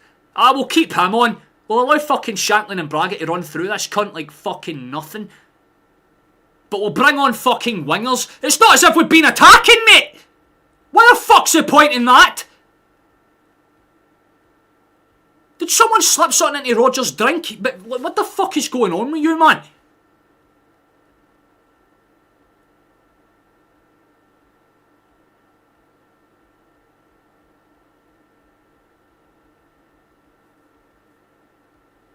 I'm confused. I don't understand this fucking man at all, man. Like I said, the tactics were going to kill us. I said at the fucking start. 2-1 was best case scenario.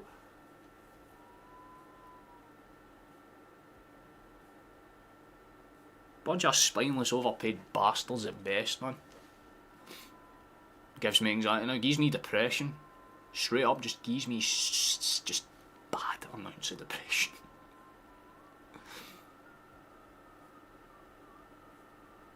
No, pretty fucking much, Gova. We need to get Murray off the pitch for his own sake. Kenny too, because no defence, what the fuck's the point in him? He's not done anything of note. Bhoys had like 3 balls played into him, and not once has he got it under control or done anything of note. I didn't even realise you were in here, Flash. How you doing, man? He wanted money to start, but to be honest, didn't think he'd perform like this. Thought they said he would have trusted. Yeah, trusted was mad. Like, it makes sense. He's the guy that cost us money. He's the only centre back that cost us more than a few million, and he's sitting on the fucking bench. What are the changes here then? I'm confused, right? We've taken a fucking... We've got Balak, Wisha, Forrest, and I think Yang's coming on. Kenny's came off, so... And Shin's came... Right, Shin. So we're going like for like. I'm confused about the switches on the far side. Can I just fucking do this? I'm confused about what the hell he's doing. It's not updated.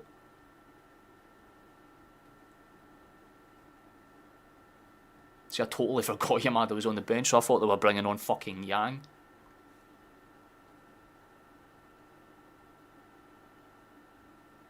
But I guess Balawisha just came on for real then? I'm going to guess it was for real. I'll be honest, I missed it, but fair enough, I suppose. Can't argue with that. Can we get the start page back up, please? Thank you.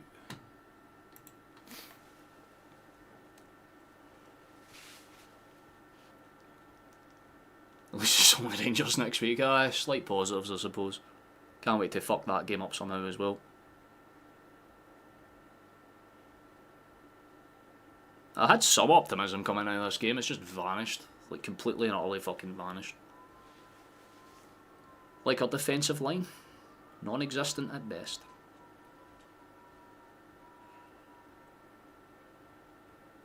You think he could handle Braga than Shatland? Oh no, with all due respect, better than Murray ever fucking could. Like that. What do you mean? There's a guy that's bleeding out here. Would you rather prefer someone that's bleeding out slightly less? Yes, I would actually, because at least we don't bleed as much.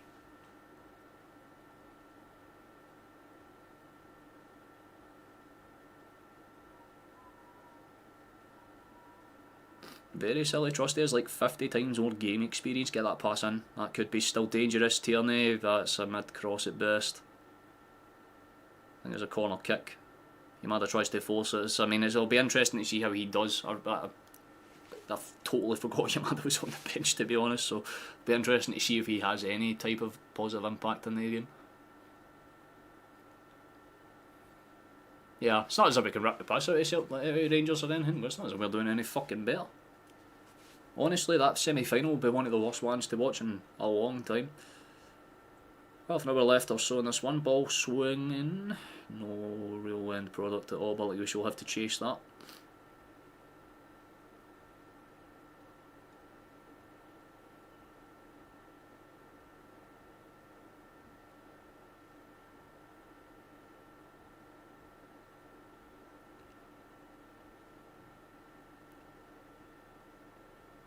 Just not covering ourselves in glory here, we need to go forward at some point. Balawisha back towards Tierney.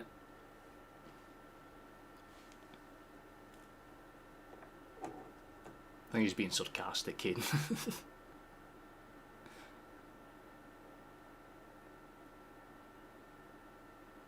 When he hasn't played like he's struggling against these players, he's made mistakes. Yeah, he's made pretty much all the fucking mistakes.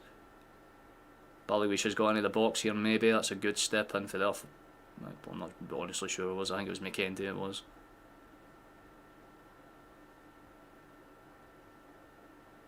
Another corner kick chance for us to do something potential.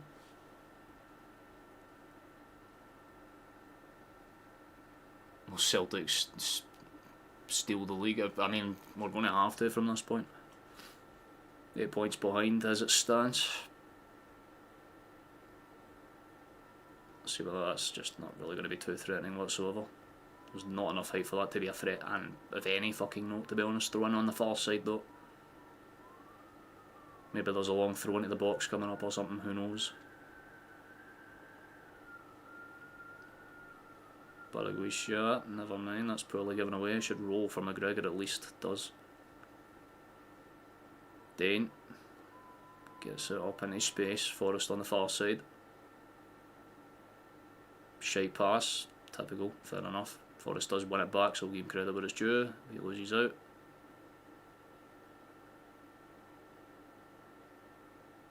Really dislike that Braga guy, man. He's just a fucking classic whiny wee bitch. Well, Hearts have got a player booked as well. Consideridis has been yellow carded, I'm going to guess, for either time wasting or dissent to the referee.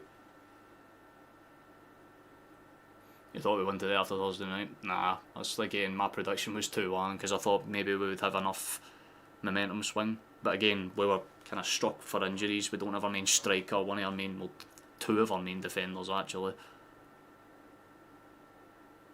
Technically our two fucking wingers as well, and Jota and Maeda. It's just injury stricken side. Hearts couldn't have played us at a better fucking time. A week earlier or a week later, probably a lot more of a difficult game for them because we would have had one or two more options, but no, God ain't on our side if he does exist. But if you're getting out tactically classed by fucking goddamn Derek McInnes, you really shouldn't be a manager, I'll be honest. I think Rodgers has maybe ran his time here in the sense of the fact that he's not willing to try and change things. The only fucking thing that he's done is basically what he should have done for the start. Have actual wingers play in the natural positions and start Balikwisha.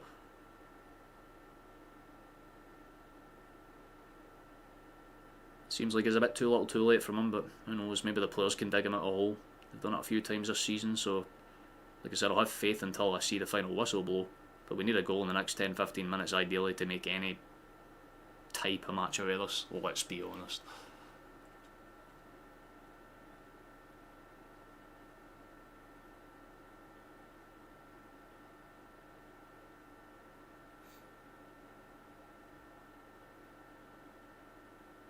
When is Maeda coming back? Probably never. He might as well just get on the flight and go back home to Japan. He's like, I'm not fucking playing for you cunts, you kidding me? Look at the stages.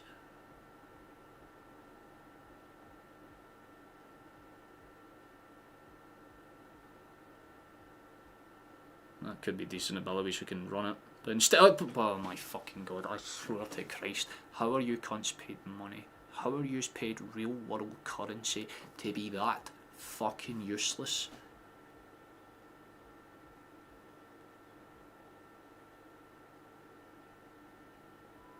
Fucking Balikwisha, man. Fair enough. Let's see if we can blame this on the fucking board. Because this is just straight up in his tactics. You take our fucking only half productive winger off.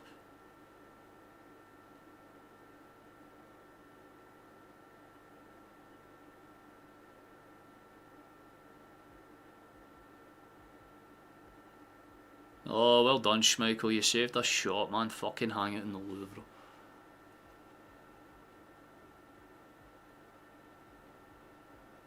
Can we show some fucking cojones? Celtic have an escort service? I never knew. Nah, to be fair, I know you're saying cojones. Yeah, you gotta lift a bunch of green and white traffic cones at Tynecastle. Feels like that a little, doesn't it?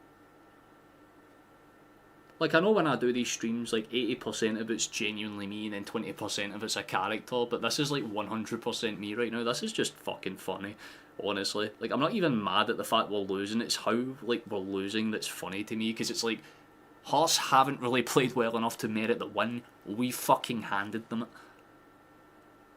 Gave away a stupid penalty, scored an own goal, and didn't mark for the second one. Like, every goal they've scored has been because we can't defend at all, not because they can attack.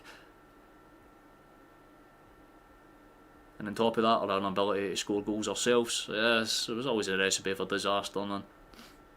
But I made my prediction before I seen the lineups, and I wish I'd seen the lineups first. Because if I did, I would have put this down as a draw at best. I still would have been wrong. But who knows? There's a run down that far flat to use it for us. You got to shift it, man. Don't just try and stand your man up better. Right idea, at least you tried. Negrin just kind of pops the header into no man's land. No foul for that, I guess. Fair enough. Donovan not really doing the best example of marking there at all. What the fuck is this shit, man? It's just bouncing around between like 3 or 4 bodies. Eventually Celtic stab it clear. Can't blame him either. Don't think, that's the thing, you can't really blame the players. I can blame Murray for this game because he's been fucking ass. Like straight up, just genuine rotten eggs.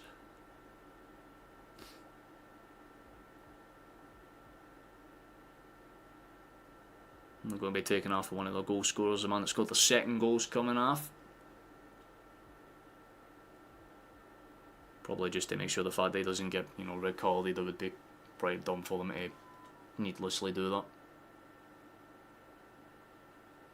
Why isn't your ball coming out and having meetings with other supporters like we did? Because our board are a bunch of spineless, scummy, stale, selfish pricks. I don't really know what else to add to that. They don't give a fuck about the supporters. Finance over the fans. But they'll happily sit there and fucking jack off on the fucking ball. Look at how much money we've made. Oh, the football without the fans is nothing. Look at us as a community club. But when it actually comes to, being half decent and being a community club, nah, fucking course not. Negrin's off. McCown's on, so cool, I guess. Let's see if that changes anything. Probably won't, but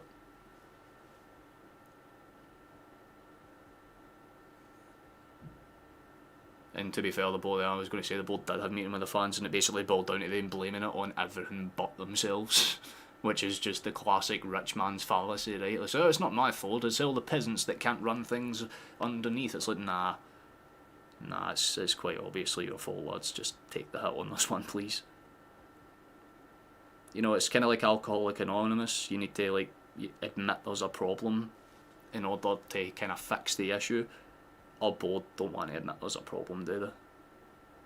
So no issues will get fixed until they actually either straight up admit it or they just leave. So that's why we want them to leave, because why would you want an alcoholic running your fucking finances? They are a leech on our fucking club, and that's being nice about it.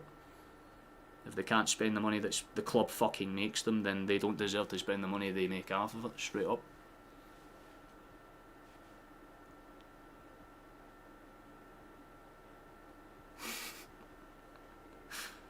Wouldn't surprise me if one or two of them did have them offshore. I feel bad because there's one or two board members that probably do care about the club, but as a cohesive unit, bunch of bellends, couldn't make a decision between them. Unless it's, can we charge our fans more for this? Let's do it. But keep in mind, the season tickets have gone up near enough £100 to watch significantly worse football. It's decent for you, man. Okay, I can't fault it too much, Yamada, but you should have gone sideways as soon as you had the chance. Instead, it goes back, and now we're going to have to side it for another 3 minutes and get nothing out of this game. Yay! This club gives me actual fucking. I got up at 6 in the morning to make thumbnails for this, to do research and get all the things in place, and this is how I've been rewarded.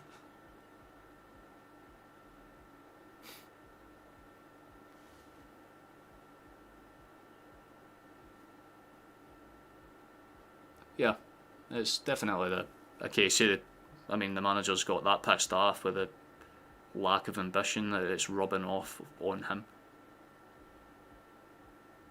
It's that good old you're only as strong as your weakest link type beat, and our weakest link happens to be the fucking link that makes all the key decisions for the club. So it's a bit problematic. This one you can kind of put down to a bunch of different circumstances. Obviously the injury list is probably fucking longer than some people's dicks.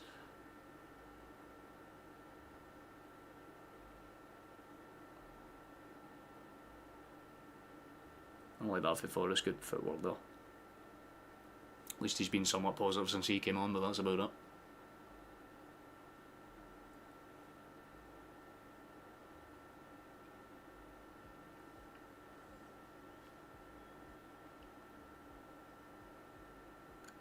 But most of us don't hate the board as people, we hate how they function as a premise. I'm sure as individuals some of them are actually probably quite nice. But my fucking god, they really need to pull their finger out. See, in January, if we don't go ham, 20 million plus, then I don't see too many scenarios where the board survive to the end of any kind of imagination, to be honest with you. Like I said, I don't hate the fact that we have a board that wants to make sure that we're always going to be fine and profit, but there is a point where you have to go, we've got over 100 fucking million at this point, maybe spend some of it. Just silly things, so that's definitely a yellow. We'll be lucky to beat Falkirk in midweek. Be a great result for Celtic.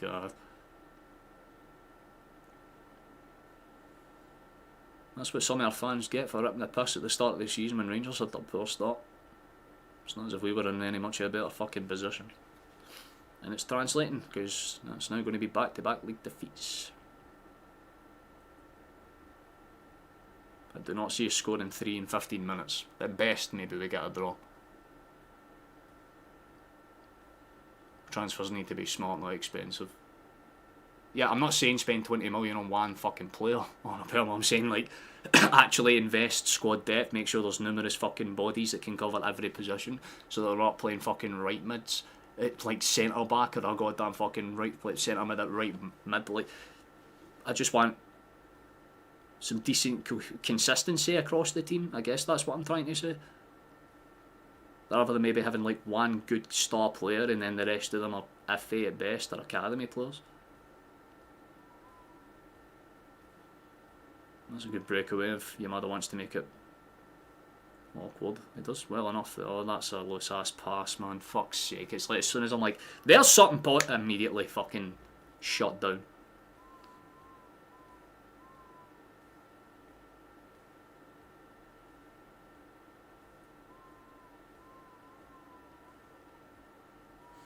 And this is sort of starting their kind of slow burner time wasting thing. At least they shake hands afterwards, but taking a bit too fucking far to get going here.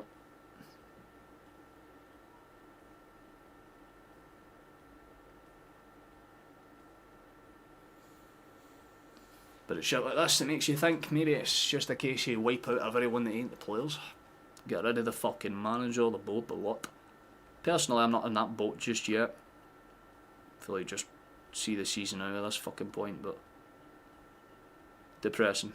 Genuinely depressing watching this team actually try and convincingly call themselves defending champions.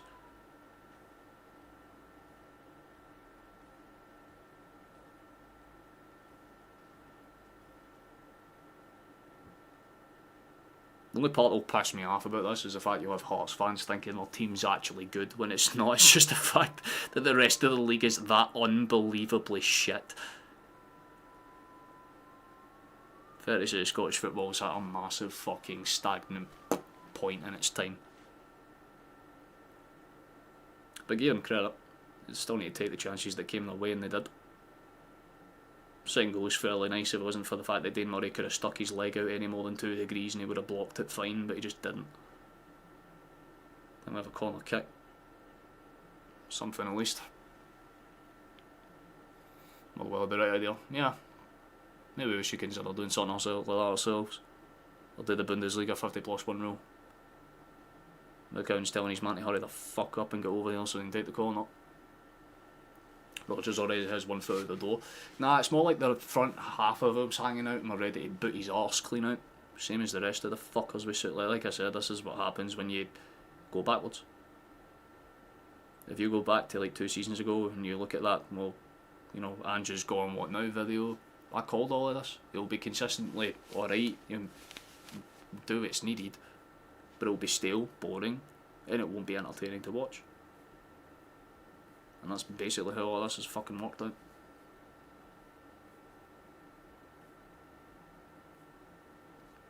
Can you just fucking stop your piss, you actual rat bastard thing? Swear to God.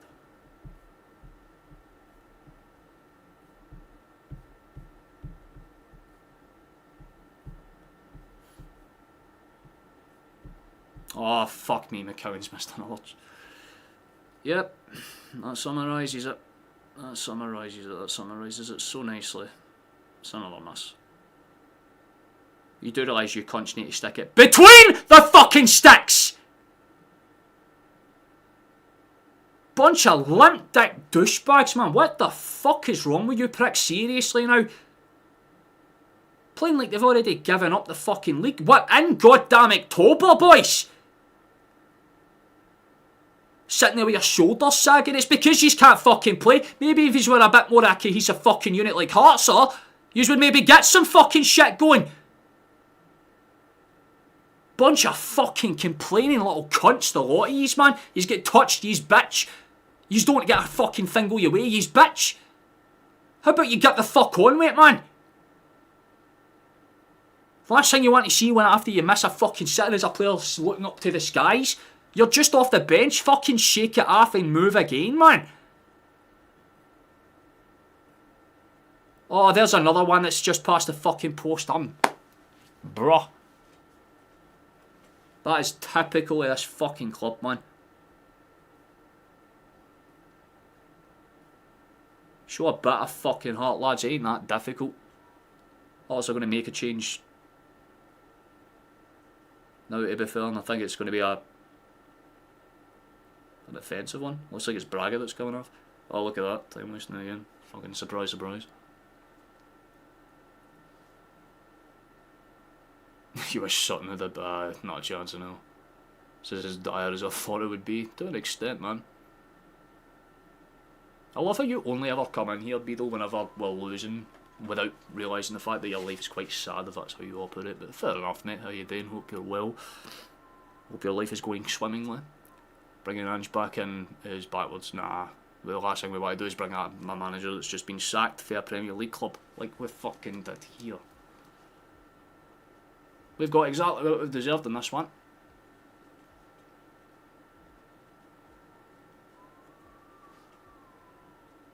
I don't think anyone wanted Rodgers back. The board did, because he was a yes man. Oh, well, here we go. Fuck's sake, man. I knew this was going to happen as soon as they heard the 80th minute. Oh, my legs! Oh, my body! I'm so frail and I need to stay down a minute every time I'm touched. There you go, a prick. Up and at him.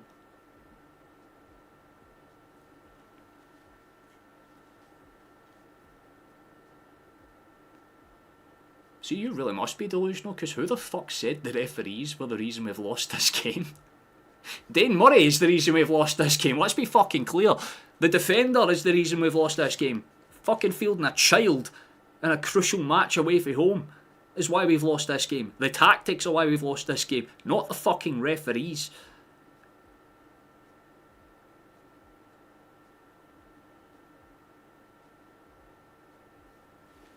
Fucking hell, man. That's silly as shit.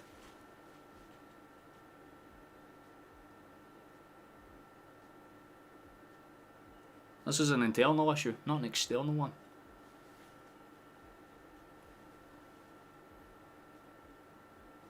I think it'll end up being Maloney. Absolutely not, man.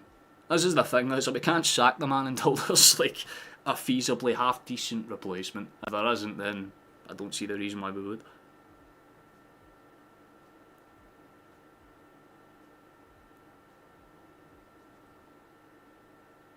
Guess I'm just suffering through the rest of this for the vibes.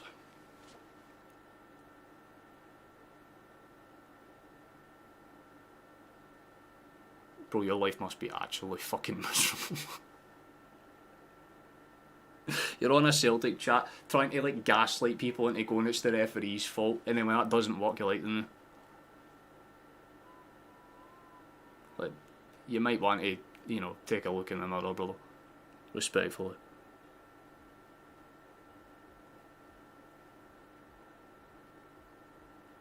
Like, I'm kind of playing a character here, like, seriously. Like, it's what I find funny about this shit, man. It's like 80% of the time I'm me, and then like 20% of the time I exaggerate shit for the sake of the bit. You've got people that actually think like that all the time, man. It's amazing. How can I make everyone else's time miserable? We're already suffering, people. We're already fucking annoyed. We don't need to worry about anyone else's opinion. Our own opinion is pretty straightforward. Fucking bad, all across the board.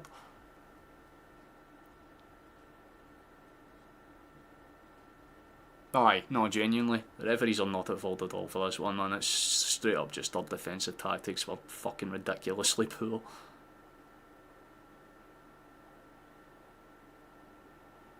Lack of chances, lack of creativity, cohesion, just any form of basic, fundamentally decent shit that you would expect from a team that's at the top end of the league. We've basically played today like we're like Aberdeen level right now. Like, sure, maybe there's a slight threat there, but besides that, there's not too much else. It's been very, very stale. I don't think Hearts deserve the 3 points. They've not been that much better, but sometimes that's how the sport goes. It's basically the Dundee game on repeat. Only player I feel for is McGregor, because he's the only one that actually fucking played half decent in this game. The only one that tried to force the issue. The only one that kept driving and tried to make any fucking things at all. He's the only one that deserves any credit. Maybe Donovan to an extent as well, because he's not been miserable. But I don't think Dane should ever be put near the starting 11 unless it's a cup match. And we really need to get some fucking players back for injury as soon as possible. Like, as soon as possible, because Jesus Christ, it is affecting us big style. You've got to tip your hat to Hearts. They've taken advantage of pretty much like the best case scenario, because you've got Celtic and Rangers both trying to outshite each other for once rather than outclass. So Hearts have just taken advantage of that. Like I said, I'm not worried until we're in like January or February and we're 8 points behind. Then you're kind of like, oh shit. But being 8 points behind in October, if you'd said that to anybody, like Celtic or Rangers fan, you would have been like, what the fuck are you talking about? Hearts being ahead by 8 points? What happened? This. Lack of investment and ambition. Meanwhile, Hearts have done the polar opposite. They have invested. They do have ambition. They have a good manager that has a fucking actual set list of tactics. And more importantly, a board that backs him. And look what it does. Well, Halkett's gone in the book late for that one.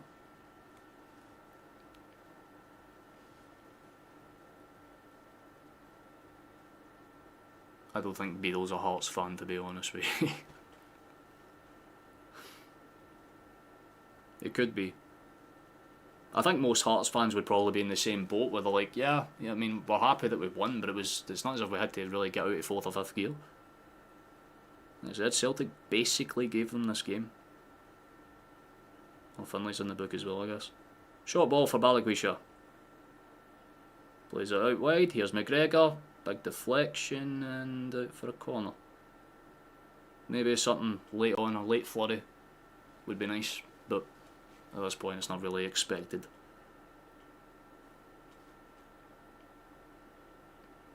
I think we should have went for Falk when we had the chance. Were you talking about Daniel Falk, like the former Norwich coach? Like, again, it kind of shows the problem when we're not looking at the only manager we should be looking at right now is ideally one that makes sense. There's a good save for the keeper. Give Swallow some credit there. Got down quick and managed to force the issue and get it away, so fair enough.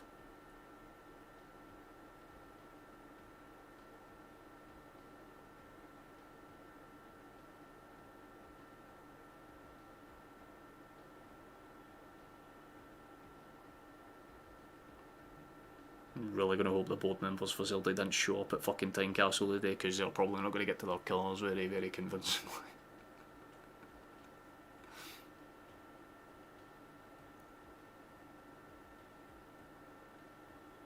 Nah, well, no reason in bringing back Ange Chief. That would be a massive miscalculation. It's not his team anymore. Rodgers just came in and totally fucked that up and all. Good old complacency. Best way to describe it. Every team at talent always says players chasing a paycheck, you know, that's pretty much what it is, man.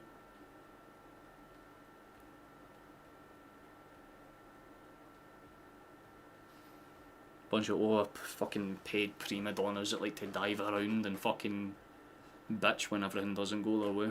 Like, you have to at some point sit down and go, maybe we just need to improve as a unit.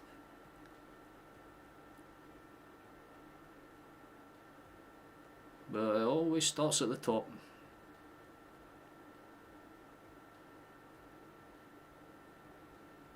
Just really disappointed, because this was a chance for Celtic to kind of get a few really bad issues off their back. Right, they could have calmed things down. It would have been the first like back-to-back wins in a while, because it's usually like draw, win, draw, loss, win, draw, fucking, you know, we have not had that much consistency. So getting back-to-back wins would have been nice for the soul, but instead we've done what we usually do. Any chance we have had, we've fucked it. And we've done everything we could defensively to ruin it. There's another really good ball across the face of the box that no one gets on. And what's the first thing that Balikwisha does? Bitches. Oh, poor wee me. How about you run fucking faster next time, you fool? Don't be throwing your arms up like that, man. Same with fucking Yamada. It's not as if you didn't just have a massive chance like a minute and a half ago, Yamada, to fucking header one in. Don't be throwing your arms up at that. It was a good pass. You cunts were just out of position as always. Kingsley's going to be the last one to come off for Hearts. There's only a few minutes of added time left, and thankfully this shit is over and done with. Please make sure that if you're new here, if you're, you know, a Celtic fan anyway, or if you're a Hearts fan and you just like watching people fucking crash out, I suppose, consider liking and subscribing. Best thing you can do. Helps the channel out immensely.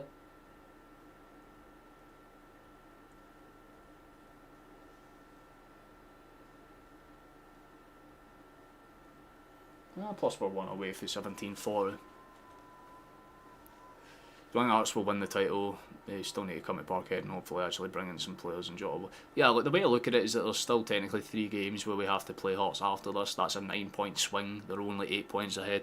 Like, I'm not, like I said, it's not worth worrying about until we're in January in the same situation as playing it.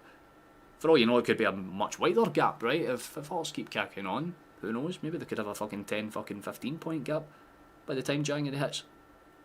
But the Hearts fans can't do what the Aberdeen fans did last season. They can't just be like, we've won the league, let's start Celtic. Because nah, like, it's not done until it's done. But Celtic will need to basically come out of January a whole different beast. It's going to be very, very scrappy up until that point though. Especially if we don't get fucking people off the injury list as fast as possible. Carter, Vickers, Johnston, Maeda, fucking Jota, all players that are usually massive key pieces for us, we don't have. So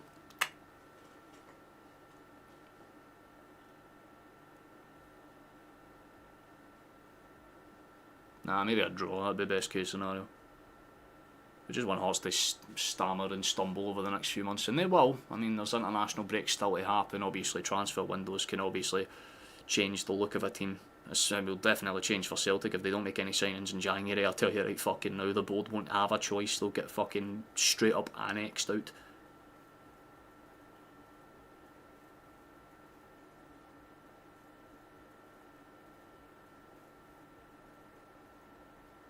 Well, at least you tried. Finlay gets in and makes it awkward. Corner kick for us at the end. Fair enough.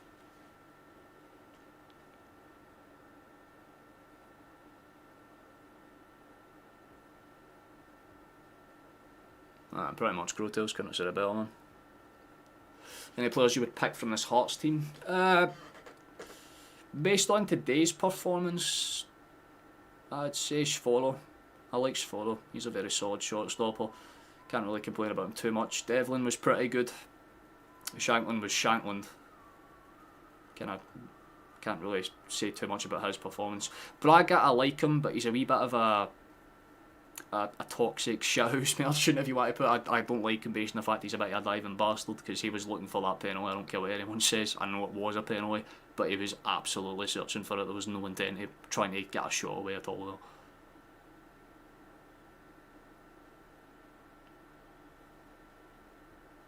The two centre backs were quite good today as well. Finlay was solid as a rock, can't really argue with that, and Halkett's been pretty consistent for them pretty much since the season start, so when you look at it like that, fair enough.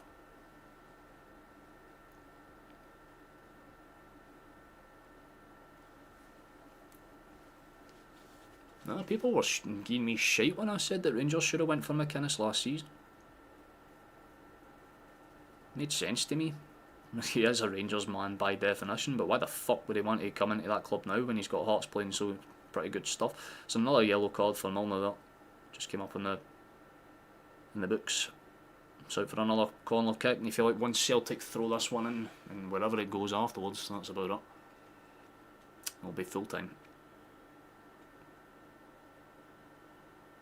Very, very shit performance in a lot of aspects. We had moments in the first, second half. We can't really say there's been any big opportunities. Maybe Yamada's header of that. And there is full time. Smashing. Well, give Hearts their credit. Fair enough, lads. You deserve the fucking lead. That's what happens when we play stale as we did. Two very, very, very stale ass goals that we conceded basically straight out the second half, and that was it. But it started with a very, very stupid own goal for Dane Murray, and I'm telling you now, that prick does not get anywhere near the lineup for me for a solid amount of time just based on that performance as well. You had a chance to really cement your spot. Donovan made himself, you know, he's made a case. He didn't play miserable. But you've got a bunch of children on that fucking park with players that are way too fucking old to be on that park in fucking Forest and shit, and you're like, I know, we're fine. Nah, we're going to be struggling for a while yet, it feels. Hearts deserve to be well. They're running rings around or heartless. They didn't run rings around us. That's the one thing I will say. Anyone that's like, oh, Hearts convincingly beats... They did not convincingly. Celtic convincingly beat Celtic today by choosing to field a child as a defender. That's it. Simple as. It's very basic, you know what I mean?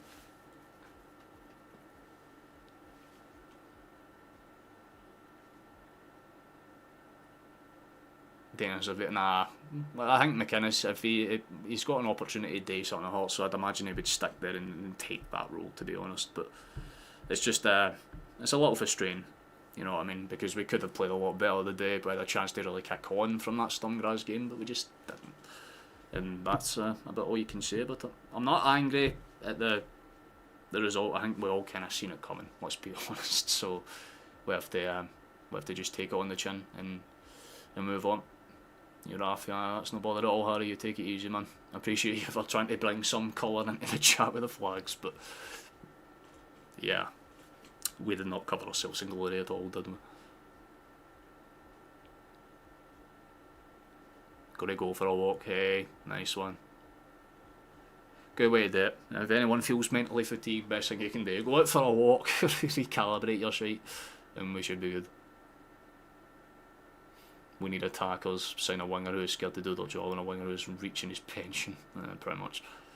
Do you see any improvements for both teams?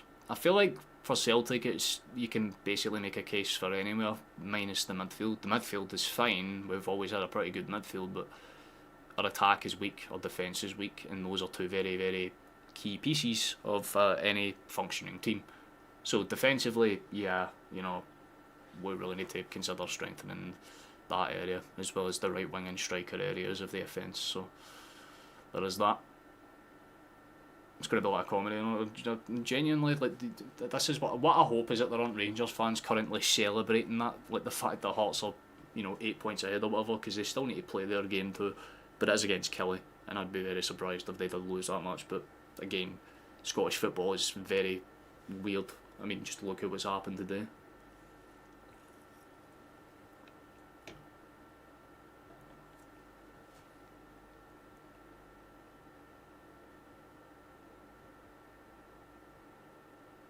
Yeah, definitely up in there. Oh, fair enough. Let me just quickly pull up the table then. Since it should be updated, there we are. Updated the table. You can have a little gander there. There's your confirmation. We've only scored 12 goals this entire fucking campaign, man. Livingston, who are on the bottom of the table, are 1 goal less than us. There's your issue. The other issue is the fact that we're conceding goals, and they're always stupid goals at dumbass fucking times. And we need to now probably get a result against Falkirk, because if Falkirk beat us, then they're only 2 points off us. Technically, there's about the fucking same amount of distance between Rangers and us as us and Hearts. So I don't want to hear anybody give Rangers shite, because we're not doing any fucking better. It's ridiculously poor on all fronts. But it's incredible, because if a Hearts team that poor can fucking be that far ahead in the title race, it should tell you all you need to know. I think we all know it, just don't want to say it, pretty much.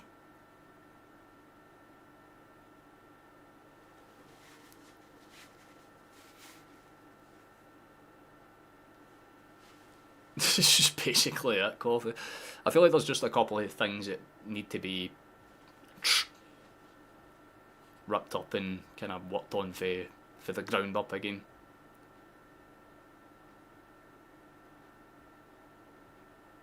I don't think that's ever going to be a problem, Caden. We're shy, but we're never that bad. We've already probably got enough points as is right now to avoid relegation, based on the way this fucking league's going.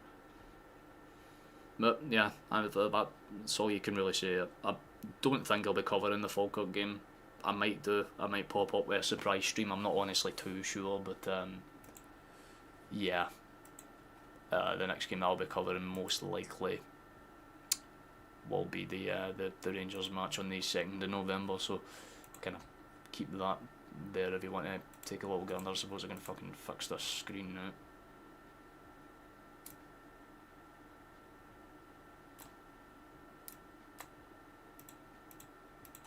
You still think you?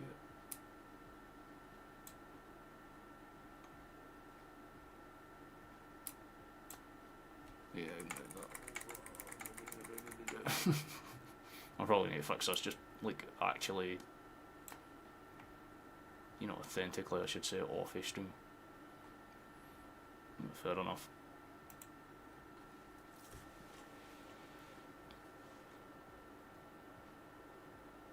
Unless Rangers get 4-8, you can't say much. Yeah, very big transfer window needed. Just minimise the point gap, sign people who can play football and win the league. Bosh. Again, you need to operate under the assumption that Hearts have had a bit of luck this season as well. They've had numerous amounts of last minute winners too. That will fall off. Their form will naturally decline as the season goes on. Even the best teams in most leagues have that happen. So it will definitely happen to Hearts at some point. It's just a case of when, and more importantly how close are Celtic or whoever's in second at this point would be in the chase down. You know, if they're only 8 points behind and it's January, like I've said, I'm still fully confident we could win the league for that scenario. Hell, even 10 or 12 points, you can imagine that scenario being possible. But if you get to like February, midway through February, and there's still 8 points, that's when you kind of go, fuck, right, we might actually, you know, need to go. So yeah, plus the fact that obviously we'll have that extra game at the end of the split as well, so we still need to play Hearts at least like fucking 4 more times for this point, so there's a 12 point swing just in those matches alone. They still need to play Rangers a bunch of times, a bunch of other teams that are competitive, they need to play Hibs a bunch of times as well, so when you look at it like that, yeah, you know, they definitely can be caught out, but you've got to give them credit for how they've started this season, but they need to have that same mindset that Aberdeen fans had last season, where it's like, don't celebrate anything until it's, you know, convincing, because you might have some fans that are cocky and be like, well, we've got the league now. Nah, they could still lose the fucking league by about 10-15 points comfortably, and then all of the pure hysteric of, oh, they're going to win the league, that would have meant nothing. Once you're closer to the time, sure, but we'll probably lose against Falkirk this year. Wouldn't surprise me if we fucking did, to be honest. Still a good amount of games to play and anything can happen. Exactly that. You've got to keep the slight positives, but that will only really happen if we get to January and then make a good amount of investments, because I'd imagine we're probably going to lose Maeda because he'll force his way out basically at this point. Based on the shit he's saying, it wouldn't surprise me in the fucking slightest. So you've got that, but as long as we bring in a decent amount of bodies and numbers to really kind of make things interesting, then we should do. But we need to only beat Rangers once since Rodgers got back. I know, technically. It was in the Cup though, so you know, maybe it's just Cup performances is where he does his damage, I suppose. But that's pretty much all that there needs to be covered for this one. So like I said, if you want to join me for the next one, you can. That'll be right there on your screen. You can see it there. The next guaranteed stream, I should say. There might be a little surprise one with a Falkirk match. I don't honestly know. It'll just depend if I can be asked or whatever. But if not, then obviously you'll kind of see me in on the second for that semi-final, which will probably be just as depressing to watch as this one. Now centre back, who wingers I'm happy. That and another right back, just so that we don't have to fucking deal with any more injury bullshit. Maybe sign players that don't have legs or hamstrings made out of fucking cheese and glass.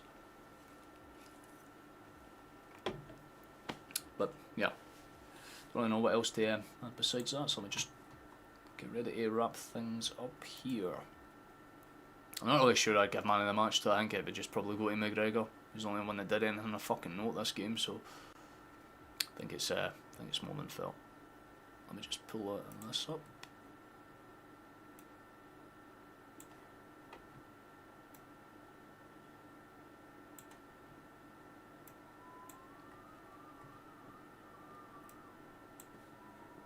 Alright, let's do the outro and get this over and done with it, shall we?